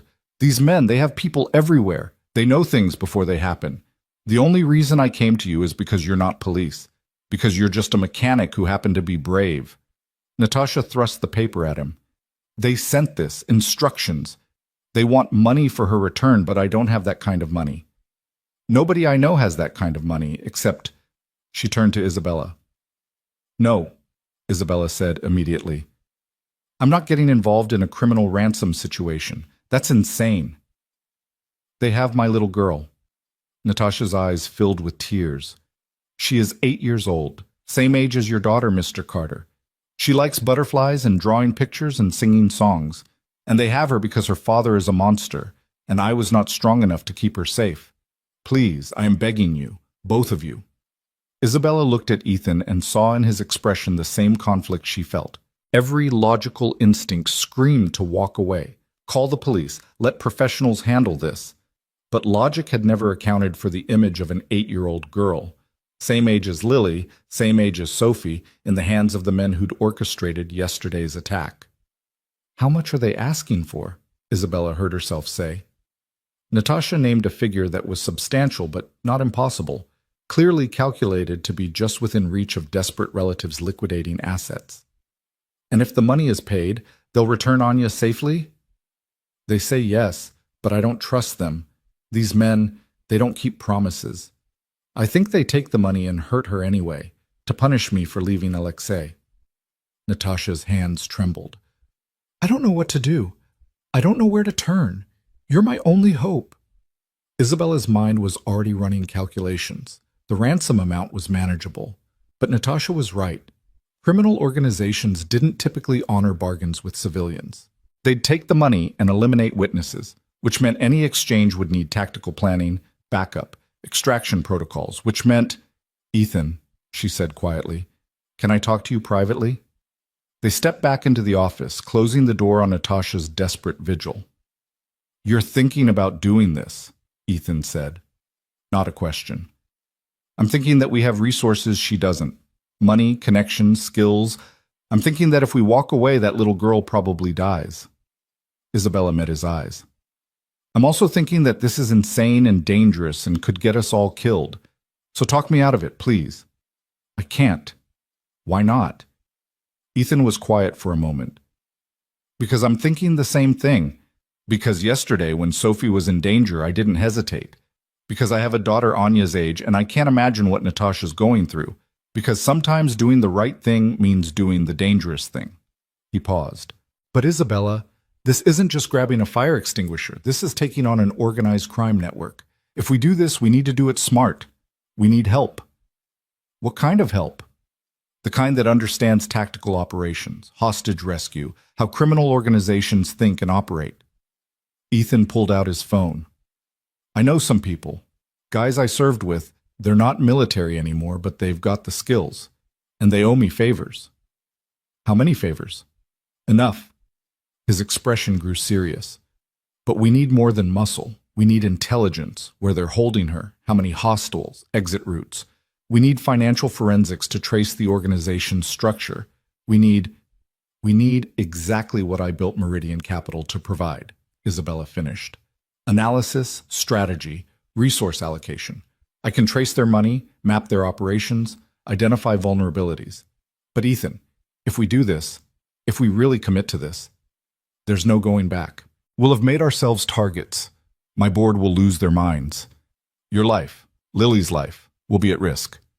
Lily's already at risk living in a world where 8-year-olds get kidnapped because their fathers are criminals." Ethan moved to the window, staring out at the garage where Natasha waited. "I didn't get into this line of work, the military, I mean, because I wanted adventure or glory. I did it because I believe some things are worth fighting for, worth taking risks for. And kids? Kids are always worth it." Isabella thought about her tower, her carefully constructed life of control and isolation and absolute safety. She thought about Sophie's screams, about Lily's enthusiasm, about a little girl named Anya who liked butterflies and was terrified somewhere while her mother begged strangers for help. She thought about who she'd been yesterday morning, the Ice Queen who would have called the police and considered her duty discharged, and who she was becoming in the wake of violence and trauma, and a mechanic who kept asking her to be brave. "Okay," she said, "let's save her." Ethan turned back to her, something like respect warming his expression. "You're sure?" "Absolutely not. I'm terrified, and this is probably the worst decision I've ever made, and my board is going to have me committed. But I'm also completely certain that if we don't help, I'll never forgive myself. So yes, I'm sure." They returned to the garage together, standing side by side in front of Natasha's desperate hope. "We'll help you," Ethan said, "but we do this my way. Smart, careful, with proper planning and backup. No heroics, no cowboys." Agreed?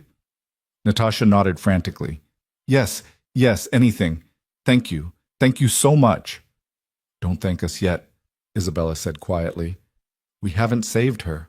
We've just agreed to try. As Natasha collapsed into grateful tears and Ethan started making phone calls to people with ominous-sounding call signs, Isabella stood in that Red Hook garage and realized something fundamental. The Ice Queen was melting. And what emerged from the thaw wasn't weakness or vulnerability or any of the things she'd feared. It was purpose. Real purpose.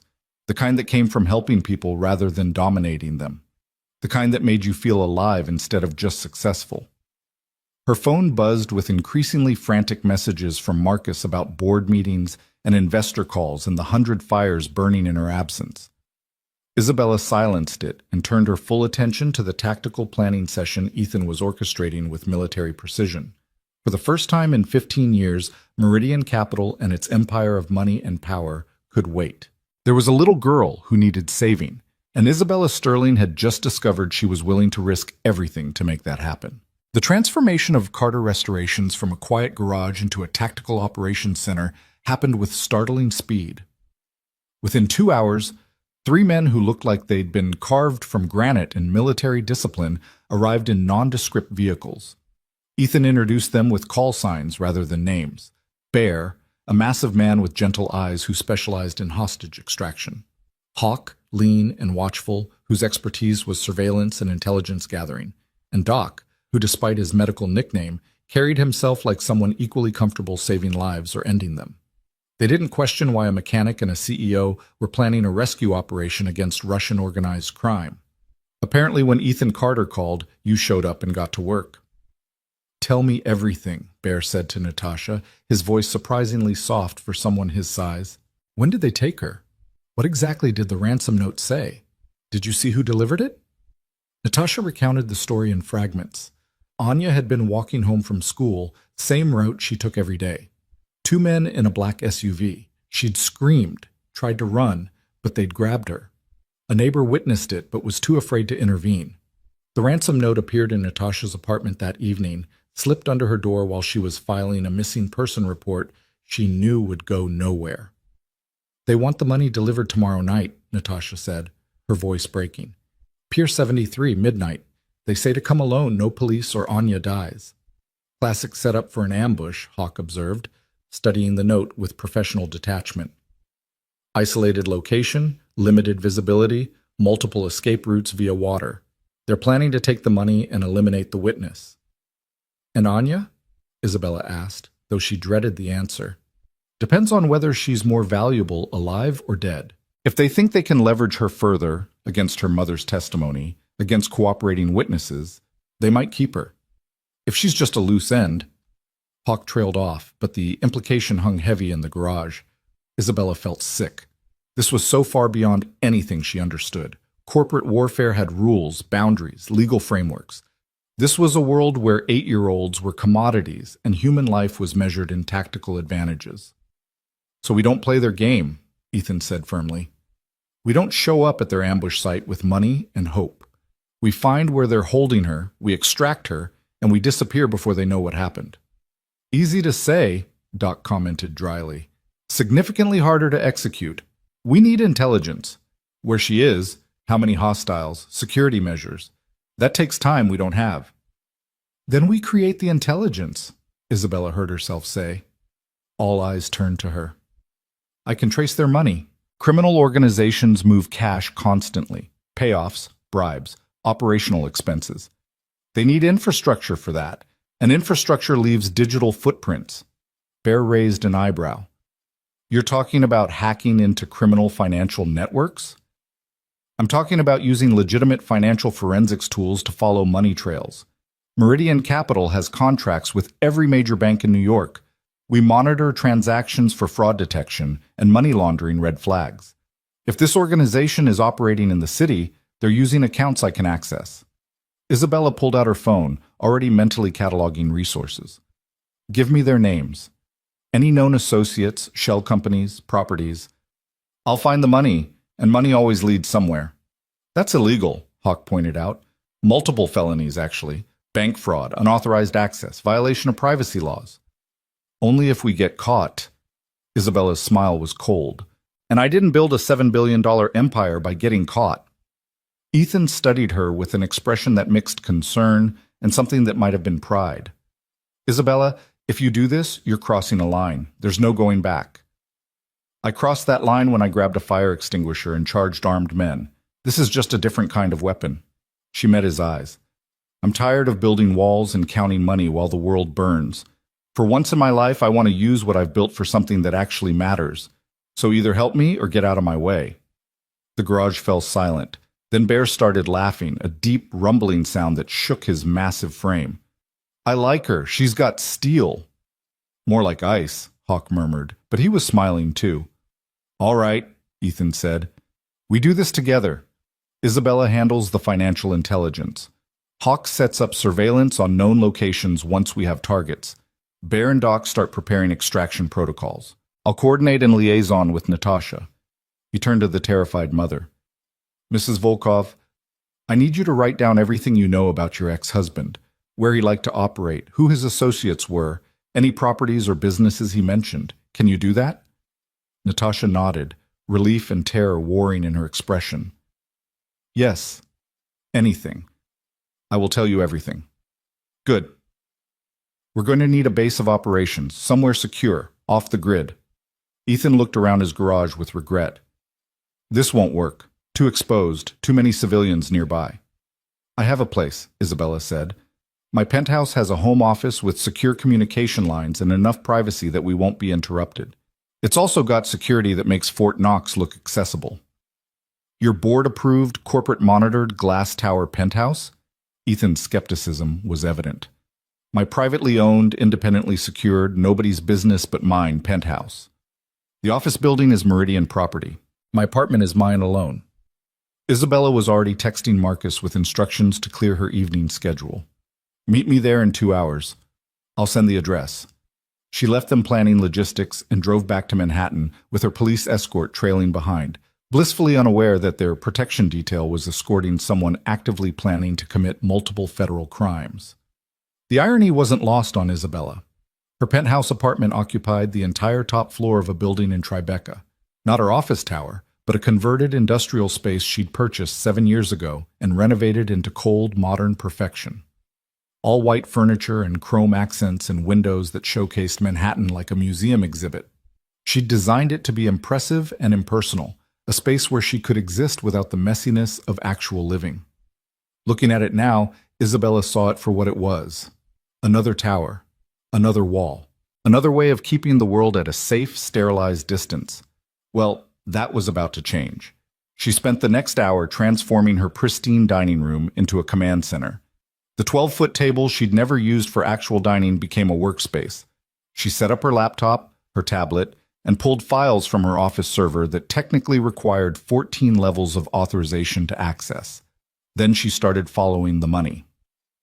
Alexei Volkov's name appeared in transaction records dating back 7 years, small amounts at first, then increasingly large sums moving through a network of shell companies registered in Delaware, Cyprus, and the Cayman Islands. Classic money laundering structure designed to obscure origin and destination. But whoever had set it up wasn't as clever as they thought. Isabella could see the patterns, the rhythmic movements that suggested automated transfers, the mathematical elegance that ultimately created predictability. She cross-referenced properties purchased through these shell companies, looking for locations that fit the profile for holding a hostage, isolated but accessible, secure but unremarkable. 3 addresses emerged as possibilities: a warehouse in Queens, a storage facility in the Bronx, and a residential property in Staten Island registered to a company called Volkov Imports. Too obvious, Isabella thought, staring at the last one. Criminal organizations didn't typically use their own names on illegal operations. Unless they wanted something to be found, wanted to draw attention to a decoy location while the real operation happened elsewhere.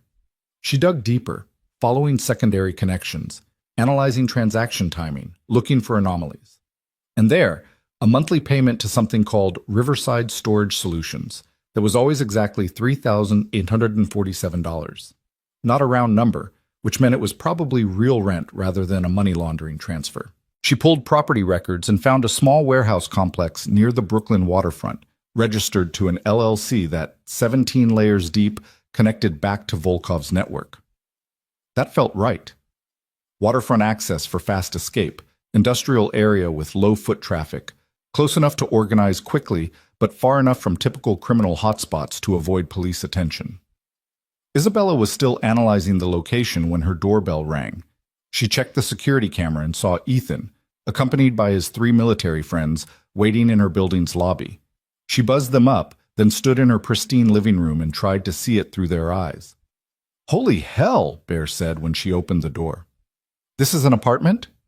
"It's a monument to isolation and excess," Isabella replied. "But it has secure internet and no neighbors, so it'll serve our purposes. Come in." They filed past her, these men who specialized in violence and rescue, tracking their very different lives across her white carpet. Isabella found she didn't care about the carpet. She cared about the maps and files and intelligence she'd compiled. "I found her," she announced without preamble. "Or at least I found where I think they're holding her. Riverside Storage Solutions, Warehouse 7, Brooklyn Waterfront." Hawk immediately pulled up the location on his tablet, studying satellite imagery with professional intensity. Good sight lines, limited entry points, direct water access. If I were holding a hostage, this would make my short list. He glanced at Isabella with new respect. "How confident are you in this intelligence?" 80%. "The financial trail is solid, but I can't confirm occupancy without physical surveillance." Isabella pulled up her own analysis. "The property has been paying utilities at elevated levels for the past 6 months, consistent with someone actually using the space rather than just maintaining it. There's also a pattern of late-night deliveries from a catering company that specializes in feeding construction crews. Why would an empty warehouse need regular food delivery?" "You got all this in 2 hours?" Doc looked genuinely impressed. "I got this in 90 minutes. I spent the other 30 ordering us dinner. You can't plan a hostage rescue on empty stomachs." Isabella gestured to her kitchen, where several bags of Thai food were waiting. "Eat. We have work to do." They ate standing around her dining room table, which was now covered in maps and equipment and the detritus of tactical planning. Isabella found herself standing next to Ethan, their shoulders occasionally brushing as they studied Hawk's surveillance recommendations. "You're really good at this," Ethan said quietly. "The analysis, the strategic thinking. It's like watching you run a hostile takeover, except the target is criminal infrastructure instead of a company." "The principles are the same," Isabella replied. "Identify the target's vulnerabilities, allocate resources efficiently, execute with precision, minimize collateral damage. I've just never applied those principles to something that actually mattered before." "Your business matters." "Does it?" "I've spent 15 years making rich people richer, moving numbers around spreadsheets, destroying careers and calling it strategy. Yesterday, when those guns were pointed at me, I realized that none of it, not $1 of my $7 billion, could save me. Or that little girl, or anyone." She looked up at him. "You saved us.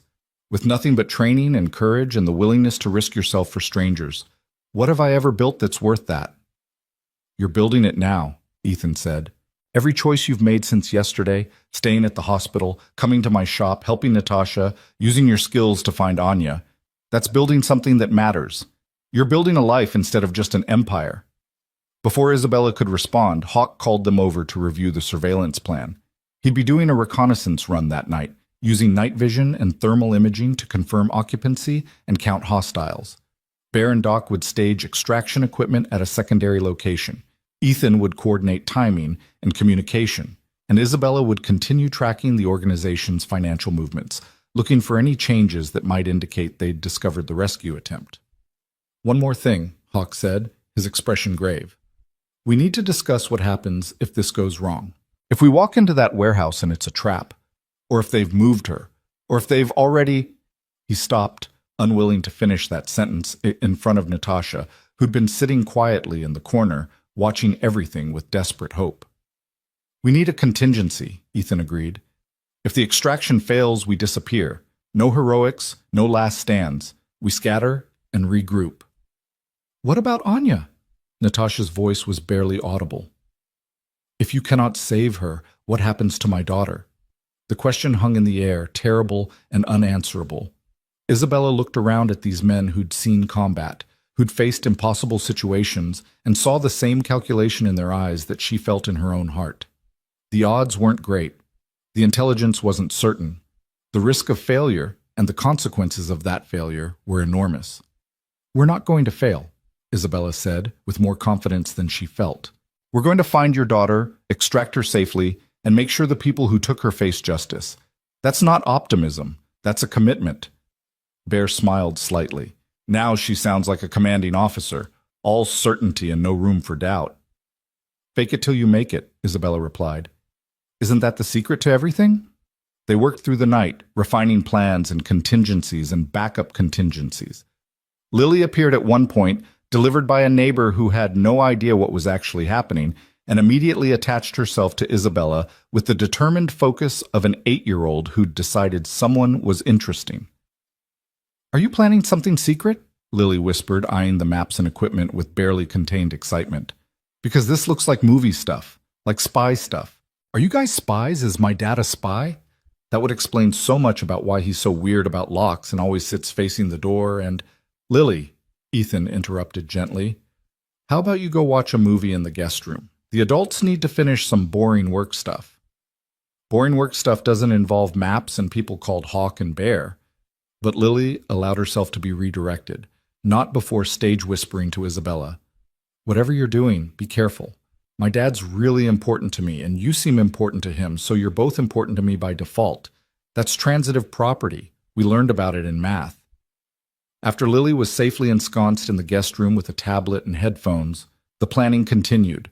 Hawk left at midnight to begin his reconnaissance, armed with equipment that looked like it belonged in a science fiction movie. The rest of them tried to rest, Doc and Bear taking turns sleeping on Isabella's couch, Ethan sitting at the dining room table reviewing extraction protocols, Natasha staring out the window at a city that held her daughter somewhere in its vast darkness. Isabella found she couldn't sleep either. She stood at her own window, looking out at the same view she'd looked at 1,000 times before, and saw it completely differently. All those lights, all those windows, each one a life being lived, a story unfolding, people facing their own crises and triumphs, and ordinary moments of existence. She'd spent so long above it all, isolated in her tower, that she'd forgotten what it meant to be part of the messy, complicated, beautiful chaos of actual human connection. "You should rest," Ethan said, appearing beside her. "Tomorrow's going to be intense." "I don't think I could sleep if I tried. My mind keeps running scenarios, calculating probabilities of success." Isabella glanced at him. "You should rest too. You were shot yesterday. Your body needs recovery time." "I've operated on worse." Ethan leaned against the window frame. "Iraq, 2008. Took shrapnel in my leg during an extraction operation. Still had to carry a wounded teammate 3 miles through hostile territory before we reached the extraction point. Compared to that, this is easy." "You almost died." "It wasn't a question. Several times. Turns out I'm hard to kill." His smile was slight but genuine. "The human body can endure amazing things when properly motivated. And saving people? That's always been my motivation." "Why did you leave? The military, I mean. You were clearly good at it." Ethan was quiet for a moment, his gaze distant. "I loved the work. Loved my team, loved the mission, loved feeling like what I did mattered. But Sarah, my wife, got sick. Stage 4 cancer, aggressive and fast-moving. The Army gave me compassionate leave, but it wasn't enough. She needed me. Lily needed me. And I realized that I'd spent years saving strangers while taking my own family for granted." His voice grew rough. "Sarah died 6 months after diagnosis. 6 months. And I'd spent 5 of those months deployed because I convinced myself the mission was more important. By the time I got home permanently, she was already gone." "Ethan, I'm so sorry." "Me too. But it taught me something important. You can't get time back. Can't prioritize the wrong things and expect a second chance. So I got out, found work that let me be present for Lily, and promised myself I'd never again sacrifice what actually mattered for what seemed important." He looked at Isabella. "That's why I intervened yesterday. Not because I'm a hero, but because I've learned that when you have the ability to help and you choose not to, you have to live with that choice forever. And I've got enough regrets already. Isabella felt something crack open in her chest. Not breaking, but opening, like a door she'd kept locked finally giving way. I've spent 15 years prioritizing the wrong things, building empires instead of relationships, collecting money instead of memories. I thought I was being strong, being independent, being successful, but really, I was just being afraid. Afraid of what? Of being like my parents. My father lost everything when I was 9. Hostile takeover, bankruptcy, complete financial collapse. I watched it destroy him, watched my mother's hands shake as she sold her jewelry to buy groceries, watched us lose our house, our security, our entire identity. And I promised myself it would never happen to me. I'd never be vulnerable, never be dependent, never be weak. Isabella's voice wavered. So I built walls and climbed towers and accumulated enough money that I'd never have to feel that helpless again. But yesterday proved that money doesn't actually protect you from anything real. It's just an elaborate fantasy of control. So what are you going to do about it? Ethan's question was gentle but direct. I'm going to help save a little girl, and then I'm going to figure out what kind of person I actually want to be instead of just reacting to childhood trauma with increasingly expensive coping mechanisms. Isabella turned to face him fully. Thank you. For what? For seeing past the ice. For treating me like I was worth saving even when I was terrible to you. For showing me that strength isn't about walls and distance. It's about showing up for people even when it's terrifying. She hesitated, then added quietly, for making me want to be brave. Ethan's hand found hers in the darkness. You're already brave, Isabella. You just needed a reason to believe it. They stood like that for a while, hands linked, looking out at the city. And for the first time since she'd moved into this penthouse, Isabella didn't feel alone in her tower. She felt connected to this man, to the mission they'd undertaken, to the possibility that her life could be about more than just winning. Hawk returned at 4 a.m. with confirmation that made everyone's pulse spike. Thermal imaging showed 3 heat signatures in Warehouse 7, 2 adult-sized, 1 significantly smaller. Anya was there. The warehouse had minimal security, 2 men visible on rotation, no electronic surveillance systems beyond basic locks. It was almost too easy, which made everyone nervous. Could be a trap, Bear observed.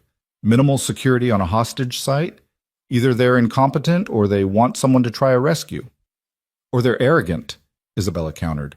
They think Natasha is just a terrified mother with no resources. They don't expect military-grade opposition. She pulled up financial records. I've been tracking their communications, specifically large data transfers that might indicate planning or coordination. There's been nothing unusual in the past 12 hours, no sudden changes to their operational patterns. I think they genuinely believe they're in control. Arrogance is a tactical advantage, Ethan said. We use it. Hit them fast and hard before they realize they're under attack. He turned to Bear and Doc. Standard extraction protocol. I'll take point. Bear on cover. Doc on exit security. Hawk, you're overwatch with the van ready for immediate departure. And me? Isabella asked. You stay here with Natasha and Lily. This is the dangerous part, and you're not trained for... No. Isabella's voice was absolute. I'm not staying behind while you risk your lives for something I helped plan. I'm coming. Isabella, this isn't a boardroom negotiation. This is armed men who will shoot to kill.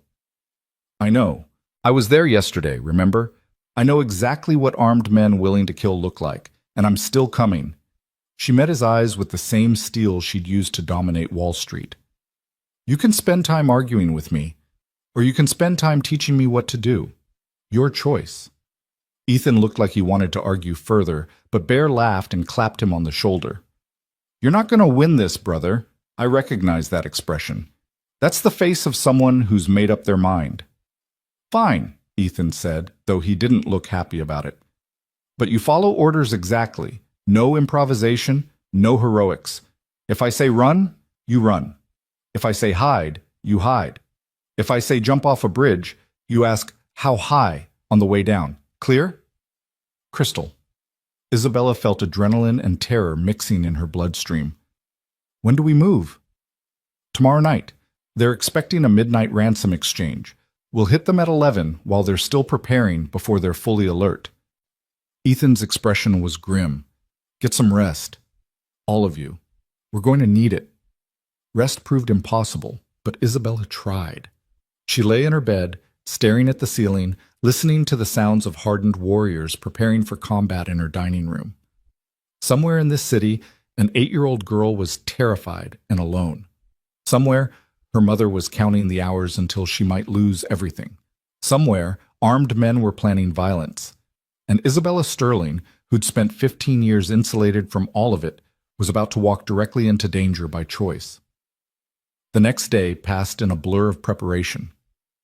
Isabella went to her office just long enough to show her face and assure Marcus she was alive. The board sent increasingly frantic messages about security protocols and risk assessments that she ignored. Her usual schedule, meetings, calls, decisions, continued without her, and she discovered that Meridian Capital functioned perfectly well in her absence. Either her systems were that good, or her presence wasn't as essential as she'd believed. She suspected it was a combination of both, and that realization was simultaneously liberating and terrifying. She returned to her penthouse to find it transformed into something between a military base and a daycare center.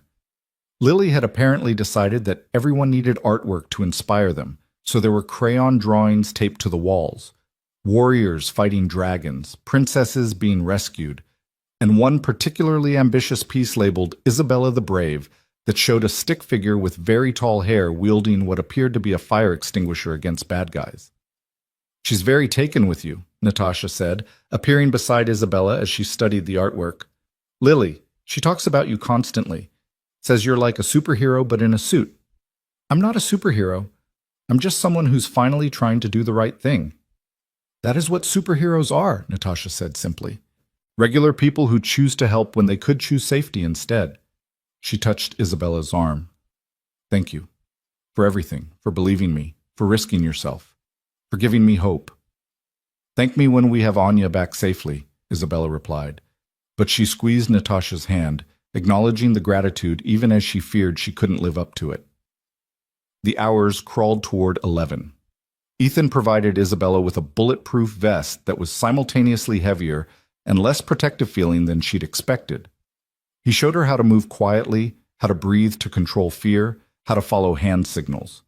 Doc gave her a crash course in field medicine, just the basics, how to apply pressure to wounds, how to stabilize someone for transport. Bear taught her his favorite prayer, the one he used before every operation. "God grant me the courage to do what's necessary, the wisdom to know when to stop, and the luck to survive my own stubbornness." Isabella found herself repeating it silently as they prepared to leave. They took 2 vehicles, Hawk driving the van with extraction equipment, Ethan driving a nondescript sedan with Isabella, Bear, and Doc. Lily stayed behind with Natasha, both of them watching from the window as the makeshift rescue team departed into the New York night. The drive to Brooklyn felt eternal and instantaneous simultaneously. Isabella watched the city slide past, her city, the place she'd conquered financially but never really known. They passed through neighborhoods she'd never visited, past lives she'd never imagined, until finally they arrived at the waterfront where warehouses loomed against the dark sky. "Final check," Ethan said, his voice taking on that command quality she'd first heard in the cafe. "Bear, you're on cover. Doc, secure the exit and watch for additional hostiles. Hawk, your overwatch and rapid extraction. Isabella, you stay with me. Your job is simple. When we find Anya, you take her and get her to Hawk's position. Don't stop, don't hesitate. Just run. Everyone clear?" A chorus of affirmatives. Isabella added her own, though her voice shook slightly. They approached Warehouse 7 with tactical precision, moving through shadows like ghosts. Isabella tried to remember everything Ethan had taught her: quiet steps, controlled breathing, awareness of her position relative to cover. Her heart hammered so hard she was certain everyone could hear it, but she kept moving forward. Bear disabled the exterior lock with tools that looked like they belonged in a spy movie. The door swung open silently. Someone had oiled the hinges recently, which suggested regular use. Good sign. Meant the intelligence was solid. Inside, the warehouse was dimly lit by emergency lighting, casting everything in sickly yellow. Industrial equipment created shadows and blind spots, perfect for ambush, terrible for navigation. Ethan moved forward with his weapon raised, each step measured and purposeful. Isabella followed, feeling absurdly aware of her own mortality. They cleared the first section, empty except for storage containers. The second section revealed evidence of occupation, folding chairs, food wrappers, a portable generator humming quietly, and voices, speaking Russian in harsh whispers from somewhere deeper in the structure. Ethan signaled for silence, then pointed upward, a mezzanine level, accessible by metal stairs where light leaked from under a door. The voices were coming from up there. And if the voices were there, Anya probably was too. They ascended with agonizing slowness, each step a potential betrayal of noise. Isabella's entire world narrowed to the space between her and Ethan's back, to the rhythm of her breathing, to the prayer Bear had taught her running on repeat through her mind. At the top, Ethan paused at the door, listened. Then he looked back at Bear and Doc and gave a series of hand signals that Isabella didn't understand, but that made both men nod with grim certainty. Then everything happened at once. Ethan kicked the door open with explosive force. Bear was through in a heartbeat, weapon trained on the two men inside who were scrambling to react, shouting, in Russian, in English, commands to drop weapons and get down. One of the men complied immediately, hands raised. The other reached for a gun and Doc was there, disarming him with brutal efficiency. And in the corner, huddled against the wall with duct tape over her mouth and terror in her eyes, was a little girl with dark hair and her mother's features. "Anya," Isabella breathed. "Go," Ethan commanded. "Get her and go." Isabella ran to the child, her hands shaking as she carefully removed the duct tape. "It's okay, sweetheart. Your mom sent us. We're taking you home." Anya stared at her with huge, disbelieving eyes. Then she burst into tears and threw her arms around Isabella's neck with desperate strength. "I've got you," Isabella whispered, lifting the girl even though her muscles protested. "I've got you, and you're safe now." She turned to run for the door and saw Ethan standing with his weapon still raised, scanning for additional threats. Their eyes met across the room, and something passed between them. Acknowledgement, relief, shared triumph. Then Ethan's expression changed. Horror flooded his features as he looked past Isabella toward the door they'd entered through. "Behind you!" he shouted. Isabella turned and saw a third man emerging from a concealed space behind some equipment. He had a weapon raised and pointed directly at her and Anya. Time seemed to slow. Isabella saw the man's finger tightening on the trigger, heard Ethan shouting, felt Anya's weight in her arms, and knew with absolute clarity that she couldn't dodge, couldn't protect them both, couldn't do anything except be a shield for this terrified child. Then Ethan was there, moving with impossible speed, his body slamming into Isabella and Anya and driving them sideways just as the gun fired. They hit the ground in a tangle of limbs, Isabella's head cracking against concrete, Anya's scream piercing through the ringing in her ears. More gunfire, shouting, the sound of bodies hitting the floor, then silence, heavy and terrible. "Everyone okay?" Bear's voice, tight with tension. "Sound off." "Clear," Doc called. "Both hostiles secured." "Hawk, we need immediate extraction," Ethan said into his radio. "We're coming out hot." Then he looked down at Isabella, who was still on the floor with Anya clutched to her chest. "You hit?" "No, bruised, but not hit." Isabella checked Anya frantically. "Are you hurt? Baby, are you hurt?" Anya shook her head, sobbing too hard to speak but apparently physically unharmed. "Then we move. Now." Ethan hauled Isabella to her feet with one hand, steadying her when she swayed. "Can you run?" "Yes." "Then run." They fled down those metal stairs through the warehouse, out into the night where Hawk waited with the van's engine running. Isabella dove inside with Anya still in her arms, the others piling in behind her. Then they were moving, tires squealing, leaving Warehouse 7 and its subdued hostiles behind for the police to find via the anonymous tip Hawk was already phoning in. No one spoke during the drive back. Isabella held Anya, who'd gone from sobbing to silent shock, and tried to process what had just happened. They'd done it. Actually done it. Extracted a child from armed criminals and gotten out alive. It seemed impossible, like something from a movie rather than her actual life. When they arrived back at Isabella's penthouse, Natasha was waiting at the door. She saw her daughter and collapsed, weeping, as Anya finally broke free from Isabella's arms and ran to her mother with a cry that held every ounce of fear and relief and love in the world. "My baby," Natasha sobbed, holding Anya like she'd never let go again. "My beautiful baby, you're safe. You're safe now." Isabella watched them reunite and felt something in her chest expand painfully. This was what mattered, not deals or dollars or board approvals. This moment, this reunion, this proof that sometimes people did the right thing simply because it was right. "You did good," Ethan said quietly, appearing beside her. "Really good." "We did good," Isabella corrected, "all of us." But the victory felt hollow somehow, because she'd seen Ethan's face when that gun was pointed at her, seen him throw himself into danger without hesitation. And she realized with startling clarity that somewhere between the cafe shooting and this warehouse raid, between coffee conversations and tactical planning, something had fundamentally changed. She cared about this man, deeply, in ways that terrified her more than armed criminals ever could. Before she could examine that thought further, her phone exploded with notifications, 20 missed calls, 50 texts, and one email from Richard Brennan with the subject line, "Emergency board meeting demanded." Reality was calling, and Isabella Sterling, who just committed multiple felonies to rescue a kidnapped child, had to figure out how to explain to her board why their CEO had vanished for 2 days to play vigilante. She looked at Ethan, at Bear and Doc and Hawk, at Natasha and Anya wrapped in each other's arms, at Lily appearing sleepily from the guest room demanding to know if everyone was okay. Then she looked at her phone and the waiting judgment of her carefully constructed empire. And for the first time in her life, Isabella knew exactly which one mattered more. The emergency board meeting was scheduled for 8 the following morning, which gave Isabella exactly 4 hours to sleep, shower, and prepare for what would likely be either her finest moment or complete professional destruction. She chose the latter time frame wisely, forgoing sleep entirely in favor of building the most important presentation of her career. Natasha and Anya had left around 3 in the morning, escorted by Hawk to a safe house he maintained for exactly these kinds of situations. The mother and daughter would stay hidden until the police finished processing the warehouse arrest and determining whether additional threats existed.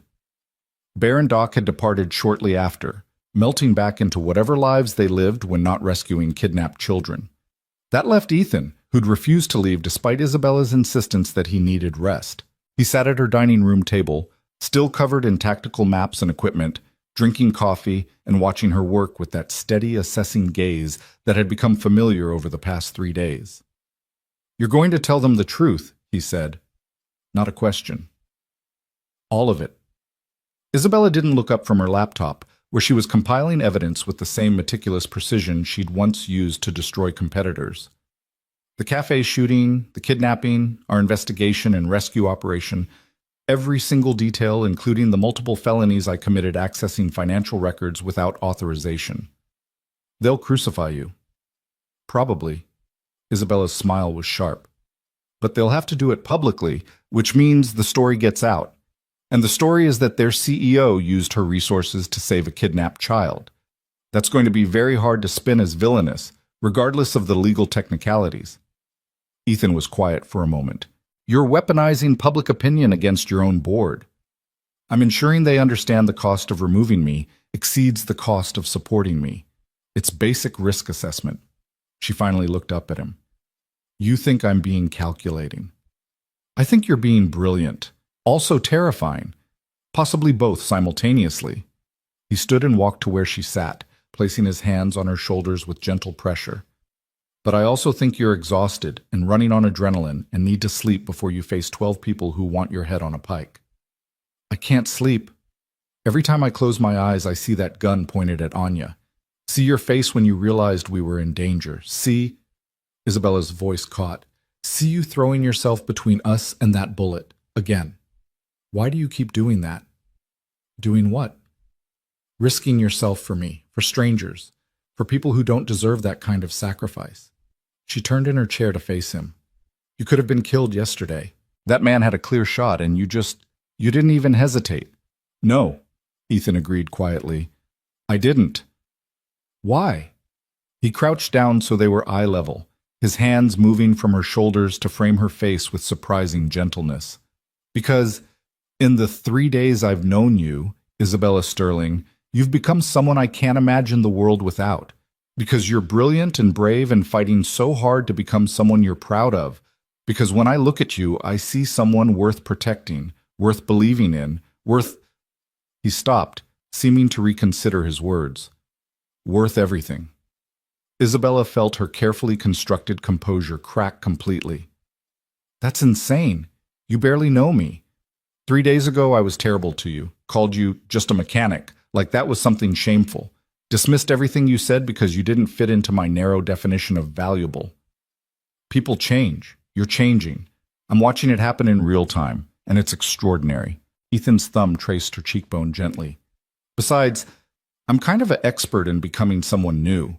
I've been a soldier, a husband, a widower, a single dad, a mechanic. None of those versions of me stayed static. We're all constantly evolving, constantly choosing who we want to be. You're just doing it more dramatically than most. I don't know who I want to be, Isabella admitted, the words barely above a whisper. I only know who I don't want to be anymore. That's a start, Ethan smiled. And for what it's worth, I like all the versions of you I've met so far.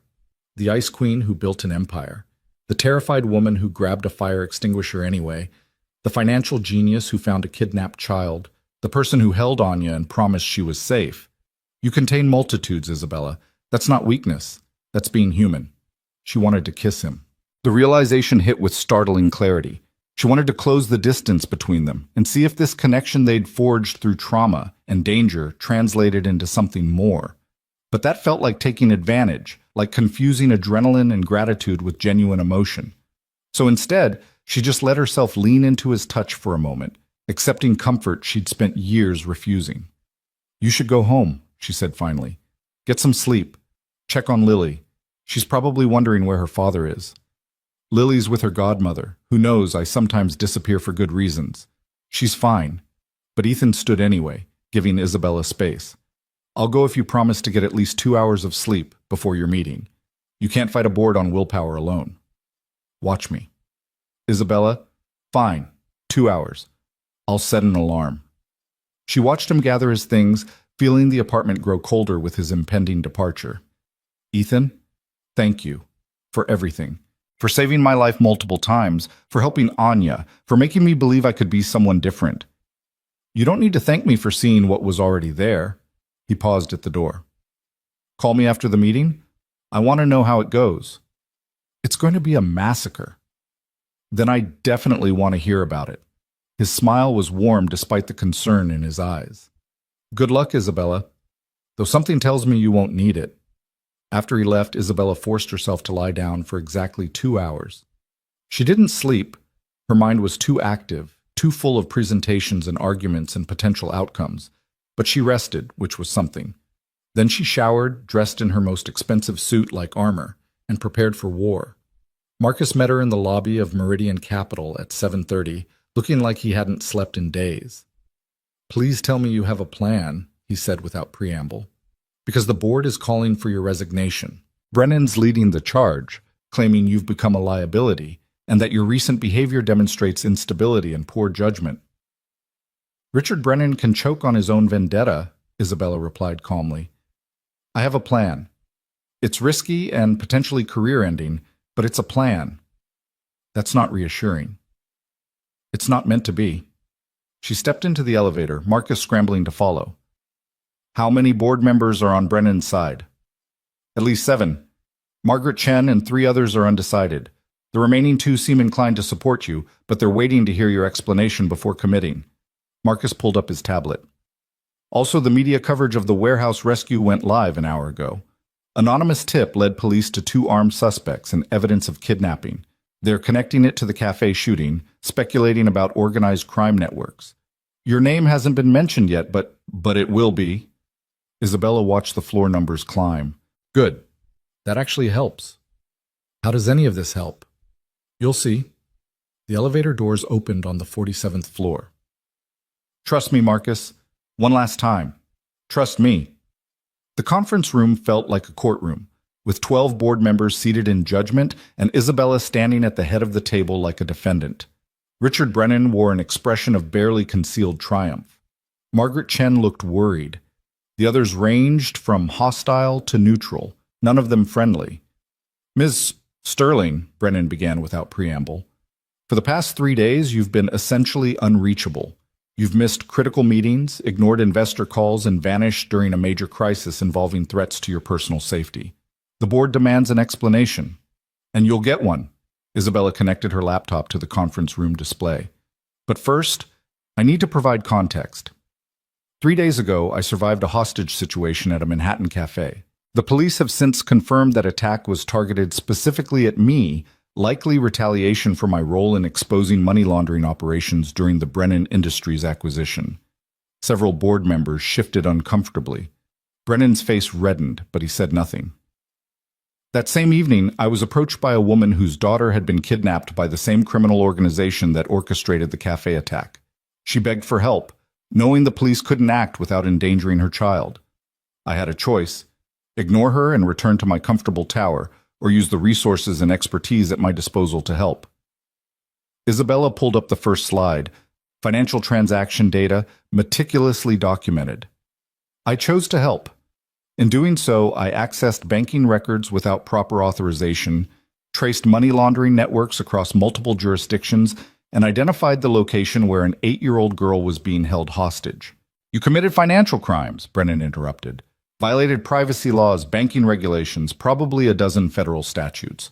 You're admitting to this in front of the entire board?" "I'm admitting that I prioritized a child's life over legal technicalities, yes." Isabella advanced to the next slide, satellite imagery of Warehouse 7. "I then coordinated with security professionals to extract that child from armed criminals. The operation was successful. The child was returned safely to her mother. The criminals were apprehended by police based on anonymous information. No one was killed, though several people, including myself, came close." The room was silent. Margaret Chen looked stunned. Even Brennan seemed momentarily at a loss for words. "You led a rescue operation," Margaret said slowly. "You, personally, participated in extracting a hostage from armed criminals. With professional help, yes. I'm not claiming to be Rambo, but I used my analytical skills to find her, my financial resources to fund the operation, and my willingness to take risks to ensure a terrified child got to go home." Isabella met each board member's eyes in turn. "I broke laws. I endangered myself. I disappeared for 3 days without properly notifying you. All of that is true, but I also saved a life. And if you think I'm going to apologize for that, you've fundamentally misunderstood who I am." "This is insanity," Brennan burst out. "You're the CEO of a $7 billion company, not some vigilante. Your responsibility is to Meridian Capital, to our investors, to what?" Isabella's voice could have cut steel. "To quarterly profits, to stock prices, to making rich people richer while children are kidnapped and murdered. That's what you think my responsibility is. That's what we pay you for. Then maybe you're paying for the wrong things." Isabella pulled up her final slide. News coverage of the warehouse rescue, complete with quotes from police praising the anonymous heroes who'd saved Anya. "This story is going public, today. I've already given an exclusive interview to the Times detailing Meridian Capital's role in financial forensics that led to the rescue. I'm framing it as corporate social responsibility, using our expertise to fight organized crime and human trafficking." "You can't do that without board approval," one of the other members objected. "I can and I have. The article runs in tomorrow's edition." Isabella smiled without warmth. "Here's what's going to happen. You can fire me for my actions, which will require you to publicly explain that you're removing a CEO who saved a kidnapped child. The media will have a field day. Our stock will plummet. Our reputation will be permanently damaged. Or," she paused for effect, "you can support me. We can lean into this new direction. Transform Meridian Capital from just another investment firm into something that actually matters. Use our financial forensics capabilities to assist law enforcement in tracking criminal enterprises. Establish a division dedicated to fighting money laundering and human trafficking." "That's not our business model," Brennan said flatly. Then we change the business model. We evolve or we become irrelevant. Isabella leaned forward. The world is changing. Corporate social responsibility isn't just good PR anymore. It's expected, demanded. Companies that only care about profit are being left behind. But companies that demonstrate genuine commitment to making the world better, they're thriving. They're attracting the best talent, the most loyal customers, the investors who understand that long-term value comes from purpose, not just profit. Margaret Chen was nodding slowly. You want to turn us into a force for good while maintaining profitability. I want to prove they're not mutually exclusive, that we can build wealth and fight evil simultaneously, that success and significance can coexist. Isabella stood straight. I'm not apologizing for saving that child. I'm not apologizing for using our resources to do something meaningful. If that makes me unsuitable as CEO, then vote me out. But know that I'm not going quietly. I'm not slinking away. And the story of why Meridian Capital fired the woman who rescued a kidnapped child will follow this company forever. The silence that followed was profound. Isabella watched calculations happen behind 12 sets of eyes: risk assessment, public relations impact, potential outcomes. She'd given them a choice, but she'd also made one choice significantly more appealing than the other. Finally, Margaret Chen spoke. I move that we table the question of Ms. Sterling's resignation pending a full investigation of the incident and its implications. Furthermore, I move that we establish a task force to explore the feasibility of the corporate social responsibility initiative she's outlined. I second, another board member said quickly. Brennan looked like he'd swallowed something toxic. This is ridiculous. She broke the law. For which she may face legal consequences, Margaret replied coolly. But that's between her and the justice system. Our question is whether her actions benefit or harm this company, and I'm increasingly convinced they benefit us, both financially and reputationally. The vote was closer than Isabella would have liked, 7-5 in favor of tabling the resignation question. But it was enough. She'd survived, for now. After the meeting dissolved, Margaret pulled Isabella aside. That was either the most brilliant move I've ever witnessed or the most catastrophically reckless. I genuinely can't tell which. Neither can I, Isabella admitted. But I meant every word. I'm tired of building empires that don't mean anything. If we're going to have this much money and power, we should use it for something besides making ourselves richer. You've changed. Margaret studied her. 3 days ago, you would have laughed at that sentiment, called it naive corporate idealism. 3 days ago, I hadn't been held hostage or saved a child's life or learned that everything I thought mattered was actually just expensive distraction from being terrified of vulnerability. Isabella smiled tiredly. Turns out getting shot at provides excellent perspective on what's actually important. The cafe shooting, that mechanic who saved you, Ethan Carter, he's involved in this somehow, isn't he? He coordinated the rescue operation, put together the team, planned the extraction, risked his life to save a child he'd never met. Isabella's voice softened. He's remarkable. Makes me want to be better than I am. Margaret's smile was knowing. That's how you know it's real, when someone makes you want to be your best self rather than just your most successful self. She squeezed Isabella's arm. Be careful, Isabella. You're playing with forces you don't fully understand, both the criminal kind and the emotional kind. Both can destroy you if you're not prepared. I'm not prepared, Isabella said honestly. But I'm doing it anyway. That's called growth, right? That's called being human. Welcome back to the species. Isabella left Meridian Capital feeling simultaneously triumphant and terrified. She'd survived the board meeting, but the consequences of her actions were far from resolved. The legal implications alone could be devastating. Accessing financial records without authorization was serious business. Multiple felonies that could result in prison time if prosecutors decided to make an example of her. But she'd also meant what she said about corporate social responsibility. The idea of transforming Meridian Capital into something that mattered, that actually helped people, rather than just accumulating wealth, felt right in a way nothing else in her professional life ever had. She called Ethan from her car, suddenly desperate to hear his voice. How'd it go? He answered immediately. I survived. Barely.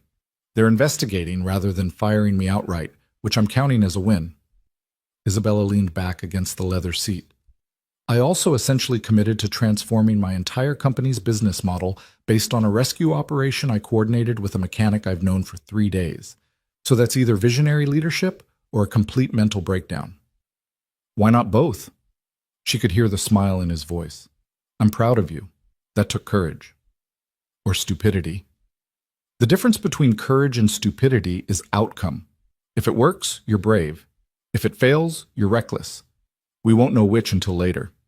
He paused. Are you okay? Really?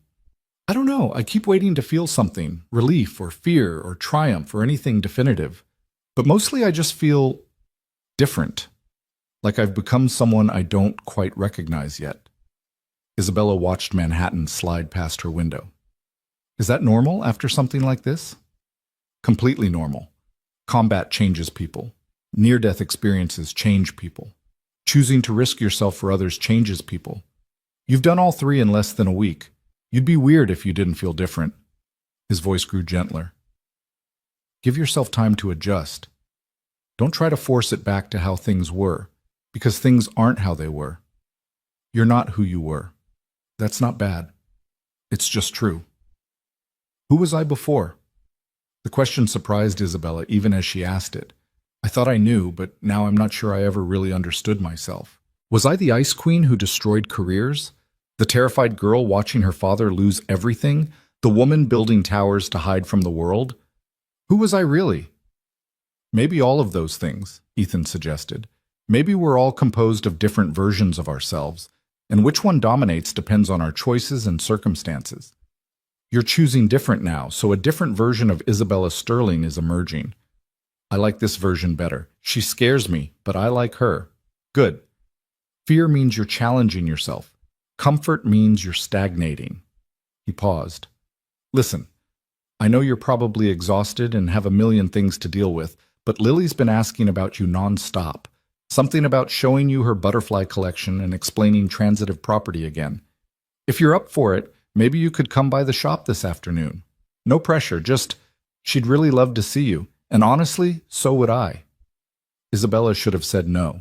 Should have gone home to sleep or returned to the office to manage the fallout, or done any of the 1,000 responsible things a CEO should do after narrowly avoiding termination.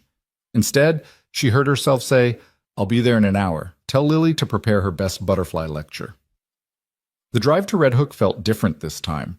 Less like descending from her tower into foreign territory, and more like going somewhere she belonged. Carter Restorations looked exactly the same as before, but Isabella saw it with new eyes. This wasn't just a garage. It was a home, a place where a man had built a life that mattered, where he raised his daughter with love and wisdom, where he restored broken things and made them beautiful again. She was starting to understand that she was one of those broken things, being carefully restored. Lily exploded out of the garage the moment Isabella's car pulled up, running at full speed with a shoebox clutched to her chest. Isabella, you came. I have so much to show you. Did you know there are over 17,000 species of butterflies? Well, probably you didn't because most adults don't know good butterfly facts. But I'm going to teach you, and then you'll be smart about butterflies too. That sounds perfect, Isabella said, catching Lily as the girl practically launched herself into her arms. I definitely need to be smarter about butterflies. Everyone does. Butterflies are very important and also beautiful, which is a good combination. Like you. You're important because you saved Anya, and you're beautiful because, well, you just are. Daddy says that's shallow to comment on, but I think noticing when people are pretty is just being observant, which is actually a valuable skill. Do you think I'm shallow?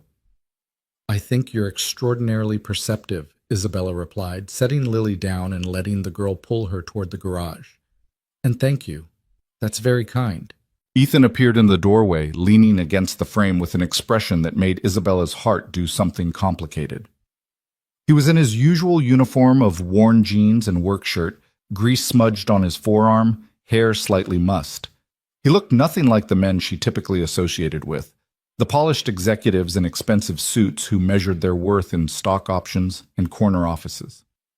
He looked real, solid, like someone who'd still be there when everything else fell apart. Fair warning, he said as they approached. Lily's been preparing this butterfly presentation for 2 hours. She has visual aids. and a quiz at the end. There's no quiz, Lily protested. That would be mean, but I might ask a few questions to make sure you were paying attention, which is totally different from a quiz because it's less formal. Isabella spent the next hour sitting on the garage floor while an 8-year-old girl showed her carefully preserved butterfly specimens and explained metamorphosis with the passionate intensity of a college professor. It was absurd and wonderful and completely unlike anything she'd ever experienced. Lily's enthusiasm was infectious, her knowledge impressive, her joy in sharing it absolutely pure. This one's my favorite, Lily said, showing Isabella a blue morpho butterfly. It's from South America, and the blue isn't actually pigment, it's structural coloration, which means the wings are designed in a way that reflects light to make them look blue. Isn't that amazing? They're not actually blue, they just make you think they are through clever architecture. That is amazing, Isabella agreed, studying the iridescent wings. So they're using structure rather than substance to create beauty. Exactly. Nature's really smart like that. Sometimes the best way to be something is to build yourself in a way that reflects it, rather than trying to actually be it. Lily considered this. I guess that's kind of a metaphor. Daddy says I accidentally make metaphors sometimes because I think about things weird. You think about things brilliantly, Isabella corrected, and that's an excellent metaphor. Building yourself to reflect what you want to become rather than expecting to already be it. See, I told you she was smart, Lily said to her father, who'd been listening from his workbench with barely suppressed amusement. Can we keep her? Lily, Ethan said, his voice carrying gentle reproach even as he smiled. People aren't butterflies. We can't just collect them. But we can be friends with them, right? Isabella can be our friend. Lily turned pleading eyes on Isabella. You want to be our friend, right? We're good friends. We make really good mac and cheese, and Daddy tells excellent bedtime stories. And I promise not to talk too much, even though I probably will talk too much because that's who I am. Isabella felt something in her chest crack wide open. Not breaking, but opening, like a door she'd kept locked suddenly swinging free. This child, this precious, brilliant, talkative little girl, was asking her to be part of their life with such genuine hope that refusing felt impossible. I would love to be your friend, Isabella said, and meant it more than she'd meant almost anything. Though I should warn you that I don't know much about mac and cheese. My cooking skills are limited to ordering takeout. That's okay. We can teach you. Right, Daddy? We can teach Isabella how to make proper mac and cheese, and then she'll be part of our family traditions, which means she's basically family. Which means she has to come to my birthday party in 3 weeks, which has a butterfly theme because, obviously. Lily was bouncing with excitement. This is the best day ever. I got a new friend who's pretty and smart and saved a little girl and doesn't mind that I talk too much. I love that you talk too much, Isabella said honestly. You say interesting things. That's rare. Lily beamed, then announced she needed to go find her other butterfly books to show Isabella more species. She disappeared into the office, leaving Isabella alone with Ethan in the garage. Sorry about the friend collection attempt, Ethan said, moving to sit beside Isabella on the floor. Lily's not subtle about wanting people to stick around. She's perfect. Both of you are. Isabella leaned against him slightly, exhaustion finally catching up to her. This is nice, sitting on a garage floor talking about butterflies. I can't remember the last time I did something just because it made me happy rather than because it advanced some goal or project. Welcome to actual living. It's messier than your tower, but significantly more rewarding. Ethan's arm went around her shoulders naturally, like they'd been doing this for years rather than days. You did good today. The board meeting, standing up for what you believe in. I'm proud of you. I threatened them with public relations disaster and weaponized a child's rescue into corporate strategy. That's not exactly noble. You transformed a terrible situation into an opportunity to do genuine good. You're planning to use your company's resources to fight human trafficking and organized crime. That's absolutely noble, regardless of the tactics you use to make it happen. He squeezed her shoulder gently. Don't diminish what you're doing, Isabella. You're choosing to matter. That takes courage. I'm terrified, she admitted quietly, of the legal consequences, of failing, of letting down people who are counting on me, of this, she gestured between them, whatever this is that's developing between us. I'm terrified of all of it. Good. If you weren't scared, it would mean you didn't understand the stakes. Ethan turned slightly so he could see her face. But fear doesn't mean you stop. It means you acknowledge the risk and choose to move forward anyway. That's what courage actually is. Is that what you did? When your wife was sick? Just acknowledge the fear and move forward? Ethan was quiet for a moment. I tried. Didn't always succeed. There were days I wanted to run, to hide, to pretend it wasn't happening. But Sarah needed me. Lily needed me.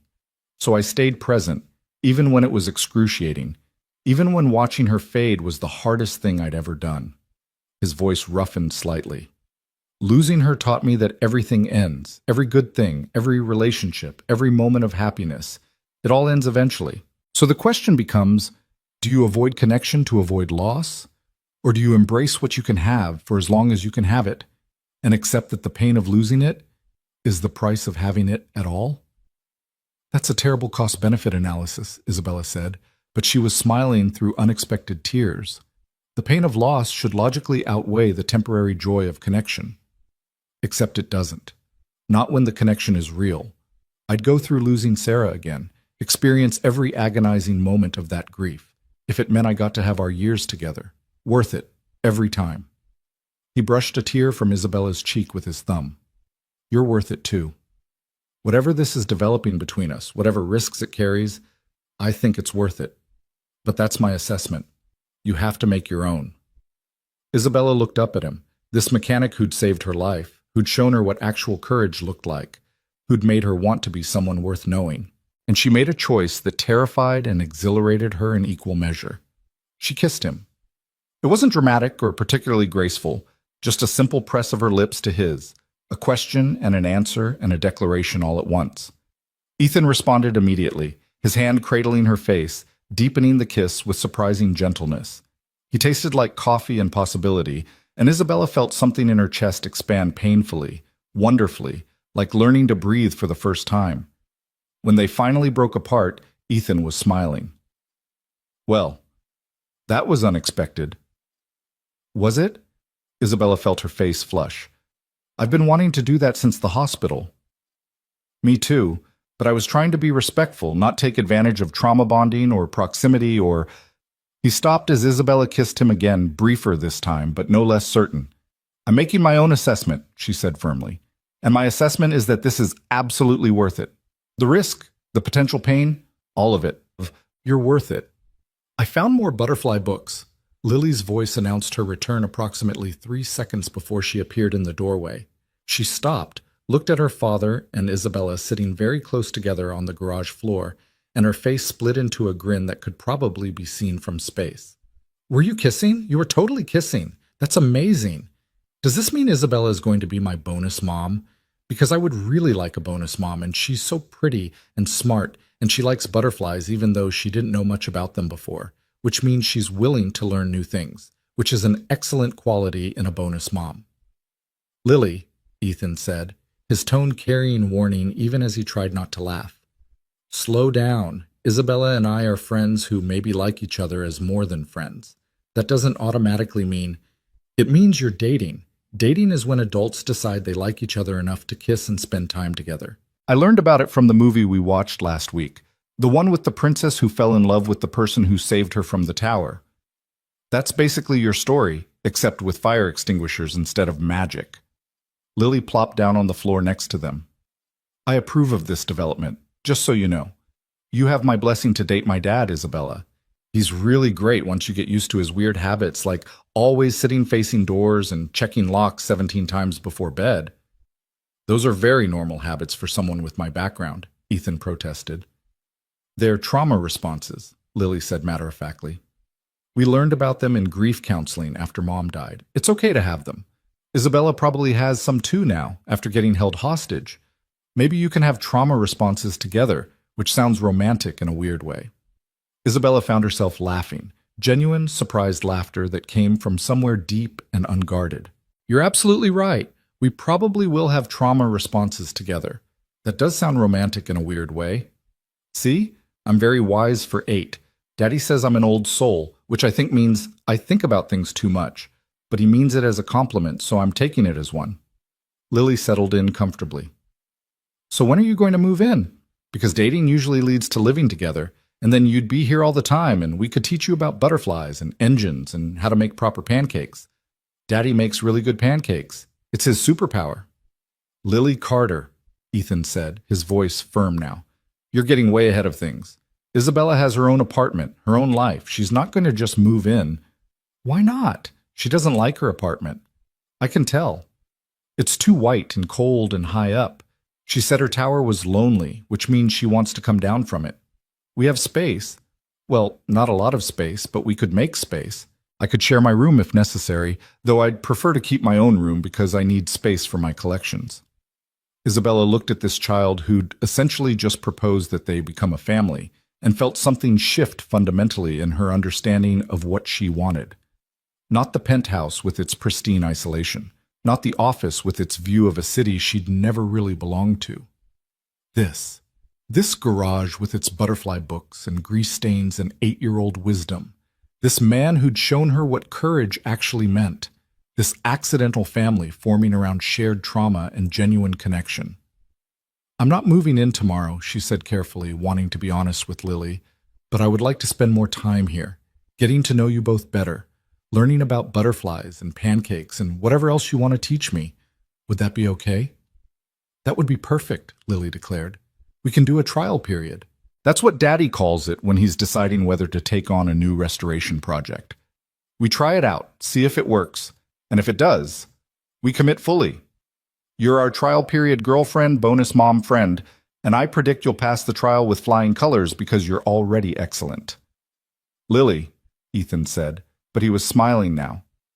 Why don't you go start on your homework? Isabella and I need to have a grown-up conversation.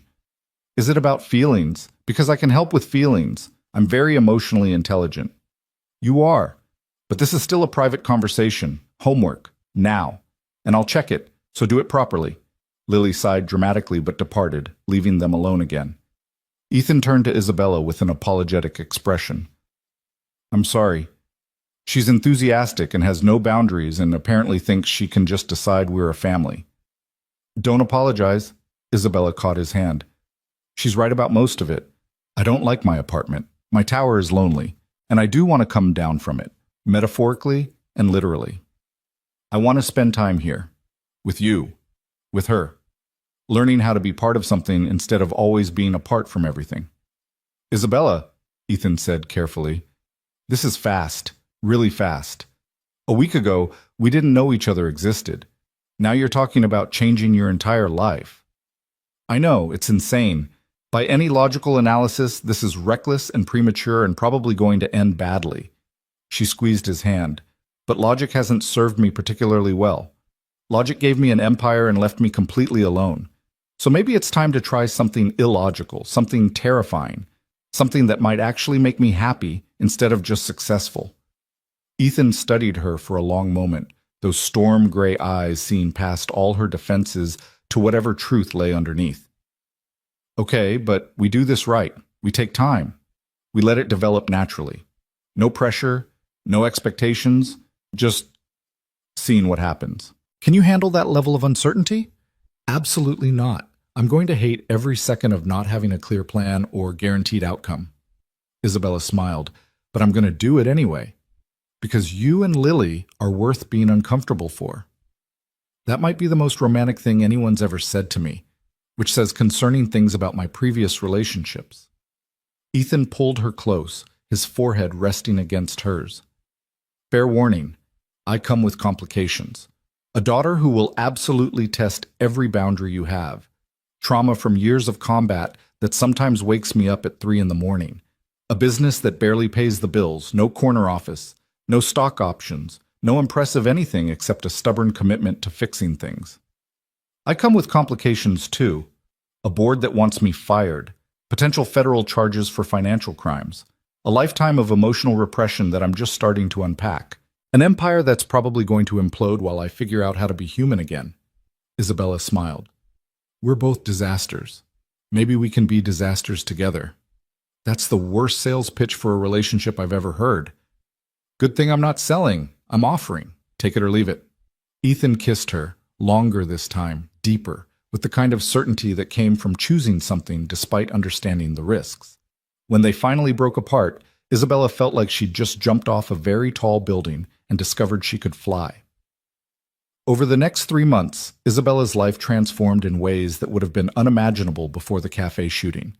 The legal consequences of her financial crimes never materialized. Turned out that when you use illegal methods to rescue kidnapped children and help police dismantle criminal networks, prosecutors were reluctant to prosecute. Detective Morrison even sent her a bottle of expensive whiskey with a note that said, "Don't do it again, but thank you." The board investigation concluded that while her methods were unorthodox, the results demonstrated innovative thinking and commitment to corporate social responsibility. Meridian Capital established a new forensic investigation division dedicated to assisting law enforcement in tracking criminal financial networks. It was profitable. Criminals always left money trails, and it mattered, which made coming to work feel like purpose rather than just obligation. Richard Brennan resigned from the board after someone, Isabella had her suspicions but no proof, leaked documents suggesting his continued ties to the money laundering networks she'd exposed. His departure removed her primary opposition and gave her the freedom to actually transform the company. But the biggest changes happened away from Meridian Capital's towers. Isabella didn't move in with Ethan and Lily, not immediately, but she started spending more time in Red Hook than in her Tribeca penthouse. Started learning how to make pancakes and macaroni and cheese, started attending Lily's school events and helping with homework, started understanding that family wasn't about dramatic declarations or legal documents. It was about showing up consistently, caring genuinely, choosing to be present even when it was inconvenient or uncomfortable. Lily's trial period assessment, delivered with characteristic seriousness 6 weeks in, was, "You pass. You're officially our person now. We're keeping you." Isabella cried when she heard that, actual tears which Lily found fascinating and slightly alarming until Isabella explained they were happy tears, which led to a lengthy discussion about emotional complexity that somehow circled back to butterflies and metamorphosis. Natasha and Anya had coffee with Isabella once a month, a tradition that started with gratitude and evolved into genuine friendship. Watching Anya heal from her trauma, seeing her smile return and her mother's fear gradually recede, reminded Isabella why she'd chosen to help in the first place. Some things were worth every risk. The media coverage of the CEO vigilante eventually died down, replaced by other scandals and stories, but it had lasting impact. Suddenly, Isabella Sterling wasn't just the Ice Queen of Wall Street, she was someone who'd actually done something meaningful. Her social media presence exploded with people inspired by her transformation. She received hundreds of letters from people facing impossible situations, asking for help she couldn't always provide, but tried to offer anyway. She hired Bear, Hawk, and Doc as security consultants for Meridian Capital's new forensics division. Turned out that translating military tactical expertise into corporate security strategy was surprisingly lucrative and significantly more ethical than some of their previous post-military work. They became a strange but effective addition to her company, bringing skills and perspectives that transformed how they approached problems. Sarah called every week to mock her gently about the matchmaking disaster that had somehow resulted in the best thing that ever happened to both of them. "I'm taking full credit," she'd say. "I brought you two together. That you nearly died in the process is just details." And Ethan. Ethan became her foundation in ways that terrified and steadied her simultaneously. He didn't fix her. She was learning that people didn't need fixing, just accepting. But he made her feel safe enough to keep changing, to keep choosing courage over comfort, to keep building a life that actually meant something. On a Saturday morning in March, 6 months after the cafe shooting, Isabella woke up in Ethan's apartment. Not her sterile penthouse, but the lived-in, messy, wonderfully chaotic space above the garage. She could hear Lily singing off-key in the kitchen while Ethan made his famous pancakes. She could smell coffee and butter and the particular scent of motor oil that permeated everything in this place. She got up and joined them, wearing one of Ethan's old army t-shirts and sleep pants, her hair a mess, no makeup, completely unlike the polished CEO who used to armor herself in designer suits before facing the world. "Morning," Ethan said, flipping a pancake with professional efficiency. "Sleep okay?" "Better than I ever did in my tower." Isabella poured herself coffee, then kissed him briefly, casual domesticity that still felt revolutionary. What's the plan today? Lily has a birthday party at noon, Ethan said. Then I need to finish the carburetor rebuild on the '69 Camaro. What about you? Office work? Actually, I was thinking about canceling my Tribeca lease. Isabella said it casually, but her heart was pounding. Seems silly to keep paying for an apartment I never use. Lily's head whipped around. Does that mean you're moving in? Like officially moving in? Because I have opinions about how we should rearrange your stuff and where we can put your butterfly collection. Oh wait, you don't have a butterfly collection yet, but we can fix that. And this is so exciting I might explode. Lily, breathe, Ethan said automatically. Then he looked at Isabella with an expression that mixed surprise and joy and something deeper. You're serious? Terrifyingly serious. My lease is up next month, and I've been thinking that keeping it is just maintaining an escape route, a way to run if this gets too scary or too real or too anything. Isabella set down her coffee. But I don't want an escape route. I want this. You two. Pancakes on Saturday mornings and homework help and motorcycle parts in the living room. I want messy and real and terrifying instead of perfect and isolated and safe. That's the most beautiful thing I've ever heard, Lily declared. You should write greeting cards. I want messy and real and terrifying with you as an excellent relationship motto. Can that be our family motto? Can we get it embroidered on something? We are not embroidering that on anything, Ethan said, but he was moving toward Isabella, pulling her into his arms with the kind of certainty that came from knowing exactly what he wanted. Are you sure? Because moving in is big. There's no trial period after this. This is commitment. I know, I'm sure. Isabella looked up at him. 3 days after I met you, I risked everything to help a stranger. I committed felonies, defied my board, participated in a hostage rescue despite having no relevant skills. If I could do all that based on instinct and courage, I can certainly commit to living with the man I love and his incredible daughter. You love him? Lily's squeal was probably audible in Connecticut. You said it! You love him. That's stage 5 in relationship development, which I learned about from extensive research, which means you're committed and we're officially a family and this is the best day of my entire life. I love him, Isabella confirmed, keeping her eyes on Ethan. I love both of you, more than I knew I could love anything, more than money or success or safety. You saved me, not just from those gunmen, but from the tower I'd built around myself. You showed me what actually matters, and I want to build a life that reflects that understanding. Ethan kissed her thoroughly, unconcerned that his daughter was watching and providing running commentary about proper technique and whether this qualified as a movie-worthy kiss. When they finally broke apart, there were tears on his face. I love you too, he said simply. Both of us do. Welcome home, Isabella. Home. The word had never meant anything to Isabella before. Just an address, a piece of real estate, a place to sleep between work obligations. But looking around this small apartment above a garage in Red Hook, with its mismatched furniture and Lily's butterfly drawings and the lingering smell of pancakes, she finally understood what home actually was. It wasn't a place. It wasn't a tower or a penthouse or a carefully curated space designed to impress. Home was people who saw you completely and loved you anyway. Home was choosing to show up, to be vulnerable, to risk your heart on the impossible chance that connection was worth any cost. Home was here. So, Lily said, already pulling out a notebook covered in stickers, we need to make a moving plan. You have a lot of stuff in that apartment, and we need to figure out what to keep, what to donate, and what to burn ceremonially to mark your transformation from Ice Queen to regular person who lives in a garage apartment with us. I vote we burn at least 3 expensive designer things. It'll be symbolic. We're not burning anything, Ethan said firmly.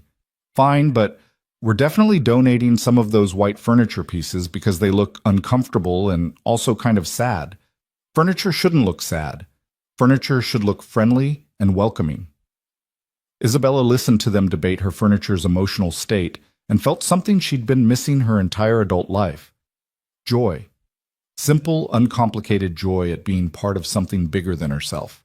At being chosen and choosing in return. At trading her tower for a garage apartment and somehow gaining everything that actually mattered. Her phone buzzed. Marcus, with the daily crisis report. But instead of immediately responding, Isabella silenced it. The crisis could wait. Meridian Capital could wait.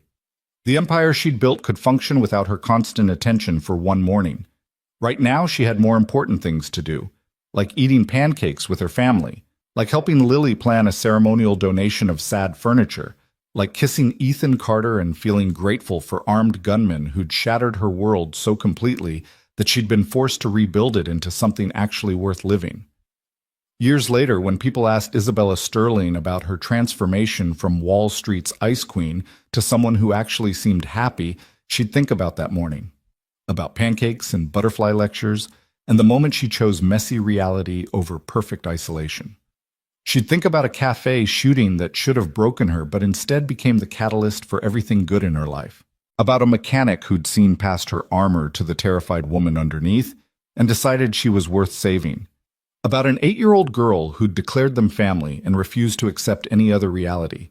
She'd think about towers and walls and all the ways people imprisoned themselves in pursuit of safety, never realizing that the only real security came from connection, from being brave enough to let people in despite knowing they could hurt you. And she'd smile, genuine, unguarded, the smile of someone who'd finally learned that falling wasn't failure. Falling was just the first step toward learning how to fly. The mechanic, the CEO, and the moment that changed everything. It wasn't a fairy tale. It was better. It was real.